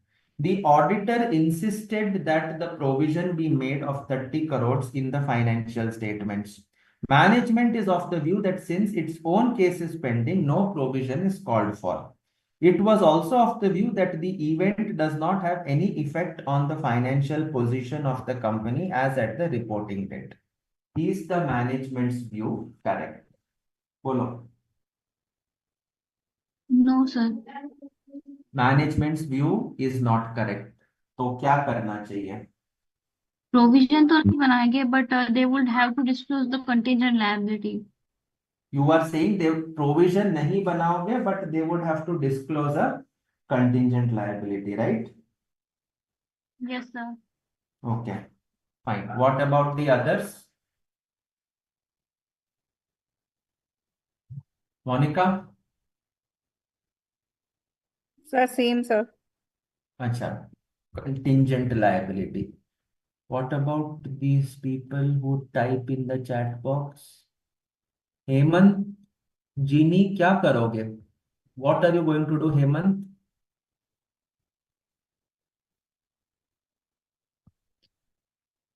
Not clear. Okay, all right. See. Sir, my answer not is to you. I didn't get, you said contingent liability? Yes, sir. Okay, fine. You also said contingent liability. Okay. All right. See, there is this company. The company has, okay, Kishore has also answered. Okay. There is this company. It is having a case that is pending with the GST department. And the exposure is 30 crores. Okay. Now, there is a similar matter which was pending before the Supreme Court for another company. And in that matter, the Supreme Court gave a decision in favor of the GST department. Matters are similar. Okay, matters are similar. Let us assume, okay, it's not probable, but I'm just giving you a hypothetical example. Suppose it is a case related to blocked credits under 17(5) of GST Act. Okay, blocked credit ka case hai. The credit was availed by Kshitij to the extent of 30 crores. And this case is lying with the Supreme Court. A similar case, the same blocked credits were availed by another company, and that was pending with Supreme Court. And Supreme Court said to that other company, you cannot avail this credit. So the GST department can demand the amount of credits which you have incorrectly availed. And my case is not yet heard by the Supreme Court. Okay. Now, what the auditors are telling is, since the matter is same, Supreme Court will just say that we have already discussed this in the previous case of ours only, and therefore the demand will come to you. And hence, what the auditors are saying is make a provision of 30 crores. Now, the question that is asked here is the management does not want to recognize a provision. Why? Because the management believes that मेरा case का hearing कहाँ हुआ है, and therefore I will not be regarding it as a provisionable item. I will treat it as a disclosure item in the balance sheet. Okay. So now you tell me what is correct. Yes, Hemant, that's right. So what will you do?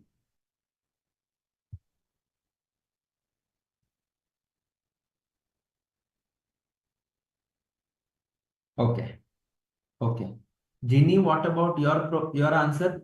Does any of your answers undergo a change, or all of you who said contingent liability stick to that answer? Answer will change. Answer will change. Monica, Sir, provision should be made. provision should be made. Nisha, Kishore, yeah, Nisha, tell me. Contingent liabilities, sir. You still stick to a contingent liability. Ginny,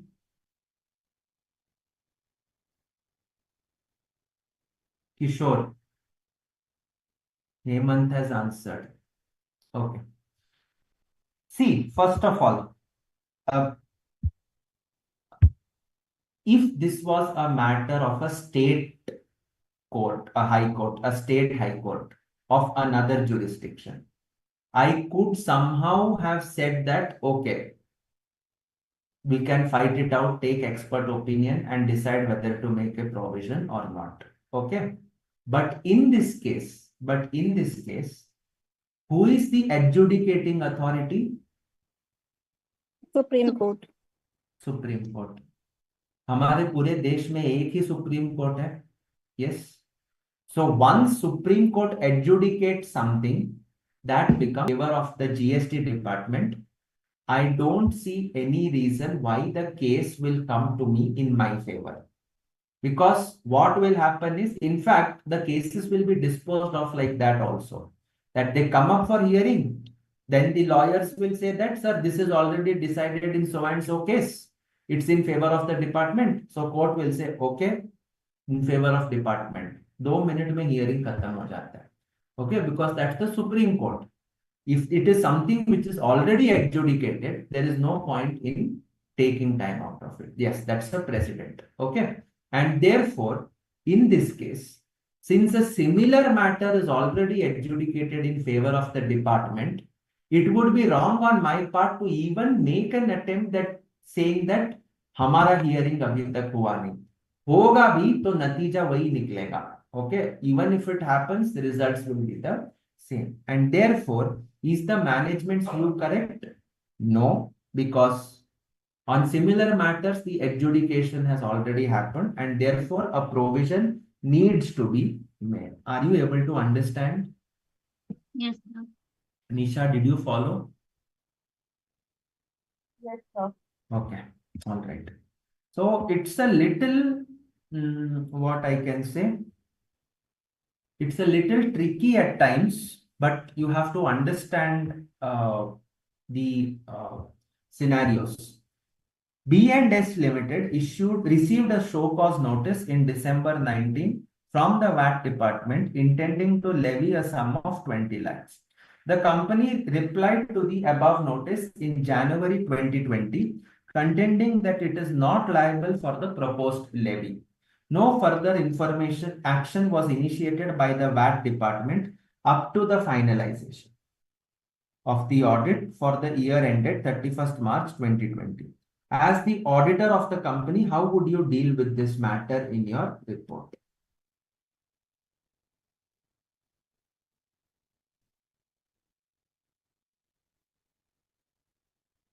Will you make a provision?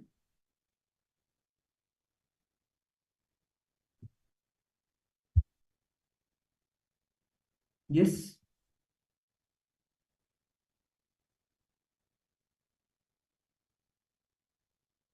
No need to make any provision because the conditions highlighted in Ind AS 37 do not stand fulfilled. They do not stand fulfilled. Okay, so no provision. All right, next. FinBooks Limited is a company engaged in consultancy. It has been regular in depositing its taxes, and as such, there is no liability for financial year 1920.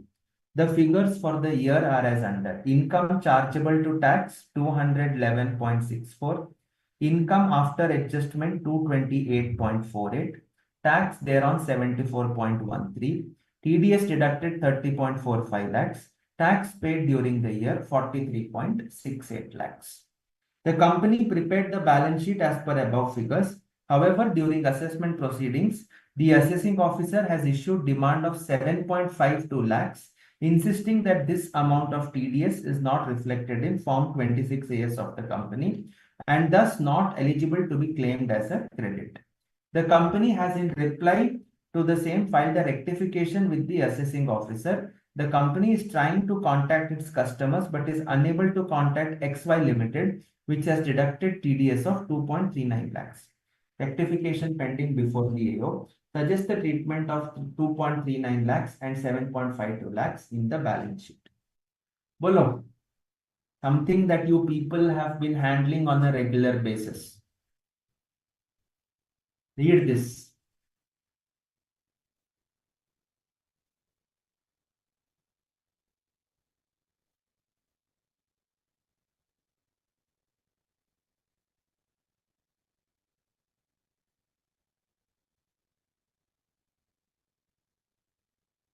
Okay, Nisha gave an answer. What about the others?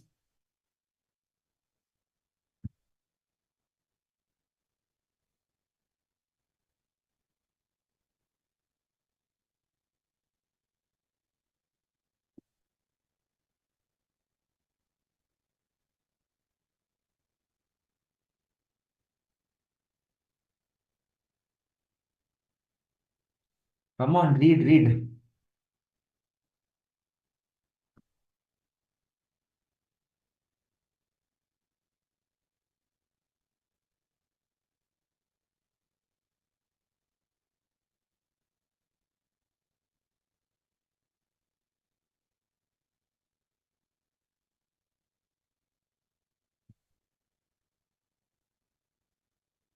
Monica, Pooja. Yes, Monica, tell me. जहां तक मैं समझ पा रही हूँ इस question को, उसमें ये है कि total demand is 7.52 lakh That's and right. Out of which 2.39 lakh is the TDS liability of XY limited, जिसका हमने काट लिया, बट 26A शो नहीं कर रहा, राइट? इसमें उन्होंने काटा है, हमारे में नहीं दिख रहा है. That's right. हाँ, मतलब उन्होंने काट लिया है, हमारे में टीडीएस में शो नहीं हो रहा, hmm, but when we filing the return we मतलब पुट दैट फिगर. हमने क्लेम कर लिया उसको. सही है. That's right. So that's not the liability, na. That's only the figure. The only miss out. The 2.39 lakh is not the liability, and the 7 मतलब point. Sir total demand में से 2.39 लाख तो हमें भरना ही नहीं पड़ेगा, क्योंकि रीजन इज कि हम उसको इनकॉर्पोरेट कर लेंगे जब हम रिटर्न भरेंगे. फॉर्म 26AS में मिस आउट हो गया है, बट हमने हमारे रिटर्न पास फाइल कर दिया है. So TDS deducted लिखा ना, during. The rectification is pending before AO. हाँ, rectification is pending before the AO. The company is trying to contact the customers. एक कांटेक्ट नहीं हो पाया है 2.39 lakhs का. Okay. So, sir, remaining part, the 7.52 minus 2.39 is recognized as provision, and 2.39 lakh is nothing to do or contingent liability. Okay okay Sir, okay. I think. ठीक to है. Tax का अगर रिटर्न वो कस्टमर ने नहीं भरा तो वो हमारे 26AS में हमको क्लेम होगा ही नहीं, तो to Yes. That extent going to make a provision. Okay. We just tried to put in certain pointers from day-to-day things that we face. So what is happening here is my tax liability, see, I am in the books of FinBooks Limited. Okay. My tax liability is 30.45 lakhs. Sorry, 74.13 lakhs. Out of 74.13 lakhs, I have claimed a TDS of 30.45 lakhs. And I have paid tax of 43.68 as advance tax, self-assessment tax put together. 30 plus 43 दोनों मिला के ये 74.13 हो जाएगा. Company has prepared the balance sheet as per above figures. Now, out of 30.45, 7.52 lakhs is not appearing in the 26 years. Okay, is not appearing in 26 years. तो इतने का demand इन्होंने रेस करके रखा है. It has raised the demand of 7.52 lakhs. Out of 7.52 lakhs, 2.39 lakhs and balance कितना होगा? 7.52 minus 2.39. 5.13. So 5.13. So what did the company do? It went behind its customers. आपने TDS कहाँ भरा? मुझे फॉर्म 16 दे दो, ट्रेसेस से निकाल के, show me the proof that you have paid. All that it has gone behind these customers. So out of 7.5 lakhs, 5.13 lakhs have responded. 5.13 lakhs have responded, saying that हाँ हमने शायद फाइल नहीं किया, late हो गया, कर देंगे, ऐसे कुछ they have already informed. Okay, so I have a confirmation from their side. This 2.39 lakhs not traceable. Okay, the person who has deducted, whom I have recognized, okay, which I have recognized in my books, is not traceable. So now obviously 5.13 becomes allowable. It becomes allowable. Why? Because it's traceable. They can file the return and then it will get reflected in my 26 years. But this 2.39, मेरे को पता ही नहीं कौन है कहां पर है, and therefore this 2.39 lakhs I am going to recognize it as a provision. Are we able to understand? Monica, जो आपने कहा इसका ठीक उल्टा है. Okay. Yes, sir, but where it is mentioned that ki 5.313 lakh is allowable and I missed that point. That is what, na? The company is trying to contact its customers, but is unable to contact XY, which has deducted TDS of 2.39. That Okay, means sir, it is matlab assume assumed that that the 5.3 lakh is allowable. That's yes, why.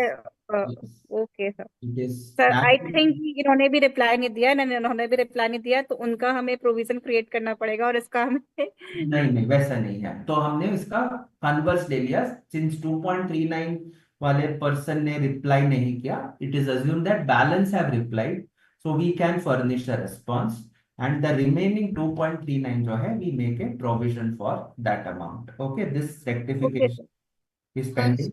Okay, yes. Sir अगर ये 2.39 लाख के जो भी persons हैं इन्होंने यानी future में भी रिस्पॉन्ड किया ही नहीं, तो फिर हम इस यानी कंटिजेंट लायबिलिटी का फिर हम क्या करेंगे? यानी Contingent नहीं है, you are actually providing. है I'm ना, not making it यानी a प्रोविजन क्रिएट कर रहे हैं ना हम इसका yes, भी. yes, we are creating a provision. Yes This sir. 2.39 lakhs provision is to be created. Yes sir. Okay, yes yes. not a contingent liability. We will make a provision. Yes Okay, sir. all right. Fine.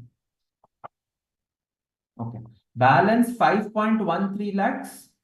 Don't do anything because likelihood of outflow also is remote. Parties have responded, agreed, so don't do anything. We are going to get that claim. So 2.39 lakhs make a provision. तो यहाँ पर है ना C. Oh, here. Okay. A provision may be made for 2.39 lakhs in the books. Okay. All right. This is an alternative. This is a safeguard. Okay. What some people may say, I can still contact XY Limited up till the date of assessing officer giving his rectification order. I could not contact him. So let the AO raise a demand. We'll make a payment of that demand, but I will not give up on contacting XY Limited. I will still continue to contact him. So this demand that I have paid of 2.39 lakhs, I will show it as an asset in my balance sheet. I will not take the hit to the P&L. And once I'm able to contact XY Limited, then I can get back this money. So we will continue to treat it as a contingent liability is another alternate view that some people can give. Some people can give this view also. But the straightforward view is not contacted, 2.39 lakhs, make a provision, finish it off. Okay. All right. So that takes care of that question. Okay. So my suggestion is you can go through this questions for homework. I have already given the solutions also. Okay. This is the assignment questions. Solutions are there. So what we are doing is we are basically seeing whether three conditions get fulfilled. Present obligation as a result of a past event, outflow of resources and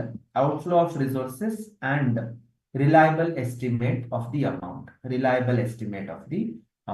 Okay. So therefore, these are the three requirements for making a provision.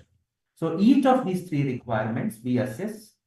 Answers are also presented like that. So you will also have to think in that fashion before giving your answer. Are we okay with this? Sir, Yes. today the notes and assignment has not been uploaded. It's done. Morning में कर दिया मैंने. आप check कर But सकते. it is not visible. अच्छा ठीक है. Then I'll just check with the institute. Okay. Okay, sir. Okay. All right. Fine. You can take this remaining questions for homework. Okay. It's put up. Lot of practical cases are there. Okay. So you can go through that. I have a question from Shabir. 1 second. Sir, if we make contingent liability for 5.13, why do you want to make a contingent liability for that? Parties have responded. They have agreed that they have deducted your TDS. They are in the process of doing the filing is what we can assume. Their confirmation letters I can submit to my assessing officer. Though it does not work that way, at least I have their proof that they have agreed that TDS is deducted. So assessing officer will not disallow that TDS for me, but he can initiate proceedings with them for not filing the TDS return on time. So that could happen, but that is their problem. But at least they confirm to me that tax is deducted. So I can get a deduction of that. I can get a credit for that TDS. So I will not be treating it as a contingent liability. Okay. All right. Coming to the next part, contingencies. These are items which should be disclosed. So we have two categories. One is contingent liabilities and the other is contingent assets. So contingent liabilities is a possible obligation or a present obligation with outflow possible or not reliably measurable. Okay, look at the wordings. Okay. Contingent liabilities are basically liabilities with possible obligation. Possible obligation means not probable. Probable मतलब क्या होगा? More than 50%. Yes, if you look at this table or this chart which we had done, it is not probable. It is not probable. Okay, so probable होगा more than 50%. यहाँ पे what is the terminology which is used? Possible, not probable. Okay. See, these terms are very important for us. This is what we are getting experts in. Okay, so not probable, therefore less than 50%. That is why it is a contingent liability. Acha. In some cases, it will become a present obligation. Yes, obligation hai, but outflow is possible. Possible means it is either not probable. Not probable का मतलब क्या होता है? Less than 50%, or it could be not remote. Remote होगा तो हम कुछ नहीं करेंगे. So anything apart from probable and remote. So if I have to put that particular judgment parameters for you, 100, 0, 50, 5. Anything that falls in this range, 50 to 100%, we call this as probable. If any contingency goes to 50% probable, above 50% probability, it has to go as a provision. I cannot treat it as a contingent liability and disclose. Between 5 to 50%, we call this as possible. This is the range where contingent liability exists. यहां पे विराजमान है अपने contingent liability. Probable में कौन बैठता है? Provisions. I make a provision here for the probable items. I treat it as a contingent liability for possible items. And ये जो छोटा सा है इसको हम लोग बोलते हैं remote. Remote items of inflow or outflow, in this case outflow, we will not do anything because uska likelihood is only remote, right? Sir, are these 5%, 50%, 100% given anywhere? Answer is no. It's judgmental, but this is the general practice that gets followed. Okay, are we able to understand? So when I talk about a possible obligation, it fits in this particular category. It fits in this particular, sorry, not this category. If I say a present obligation with outflow possible, not probable, or not remote. So it is talking about these two. Okay. Outflow possible or not reliably measurable, or not reliably measurable. Contingent assets, possible asset, 5 to 50%. Inflow is probable, but I will not recognize it because I don't have certainty. I don't have certainty. Okay. All right. So now when I talk about contingent liabilities, where an entity is jointly and severally liable for an obligation, that means उसने जो किया उसके लिए भी liable है. What is executed by the other party, for that also the entity becomes liable. Then the part of the obligation expected to be met by the other party should be treated as a contingent liability. Okay. Two of us come together to construct a bridge. One entity is constructing the pillars, other entities is laying the slabs. It's a jointly severally, it's joint and several liability. So the one constructing the pillars is contingently liable for the slabs. The one putting the slabs is contingently liable for the pillars. Okay. Contingent liabilities need to be assessed continually to determine whether an outflow of resources has actually become probable. So that is this contingent liabilities. If it becomes probable, outflow of future economic benefits will be required for an item previously dealt with as a contingent liability. Provision should be recognized in the statement of financial statements for the period in which the change in probability occurs. Okay, so that is about contingent liabilities. Quite simple. Go through this for homework. I leave these questions also with you for homework. Okay. Homework. Homework. Homework. Homework. Are we able to understand? Contingent assets, similar like contingent liabilities, only thing is we will never recognize it as such. We will never recognize it as such. Okay. All right. Fine. So that's about it for today. Yeah. Okay. So we shall continue the remaining pointers on Saturday. But overall, is it okay? Yes. Provisions, have you guys understood? Obligating events, when to make a provision, when not to make a provision. Yes. Have you understood? Jeannie has confirmed. Monica, Nisha, Pooja. All clear? Yes. Okay. Kishore, Hemant, Usha, Niranjan. Okay. So that takes care of today's class.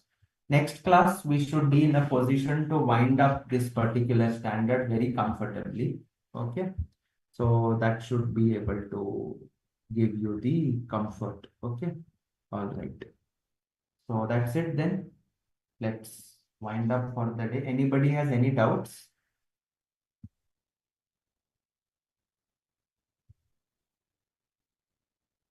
Any doubts? Pooja, Jeannie, Monica? No doubt. All No. clear. All clear. ठीक है, सही है. Okay. ठीक है फिर. We are done for today because tomorrow I'll have to start with certain new things. So I thought we can wind up. It's measurement tomorrow. So we can look at the measurement aspects. Yes, thank you so much, Jeannie. Thank you. Okay. All right, fine. Okay, so that's it from my side for today. See you guys on Saturday. Okay. Question done, sir. Thank you.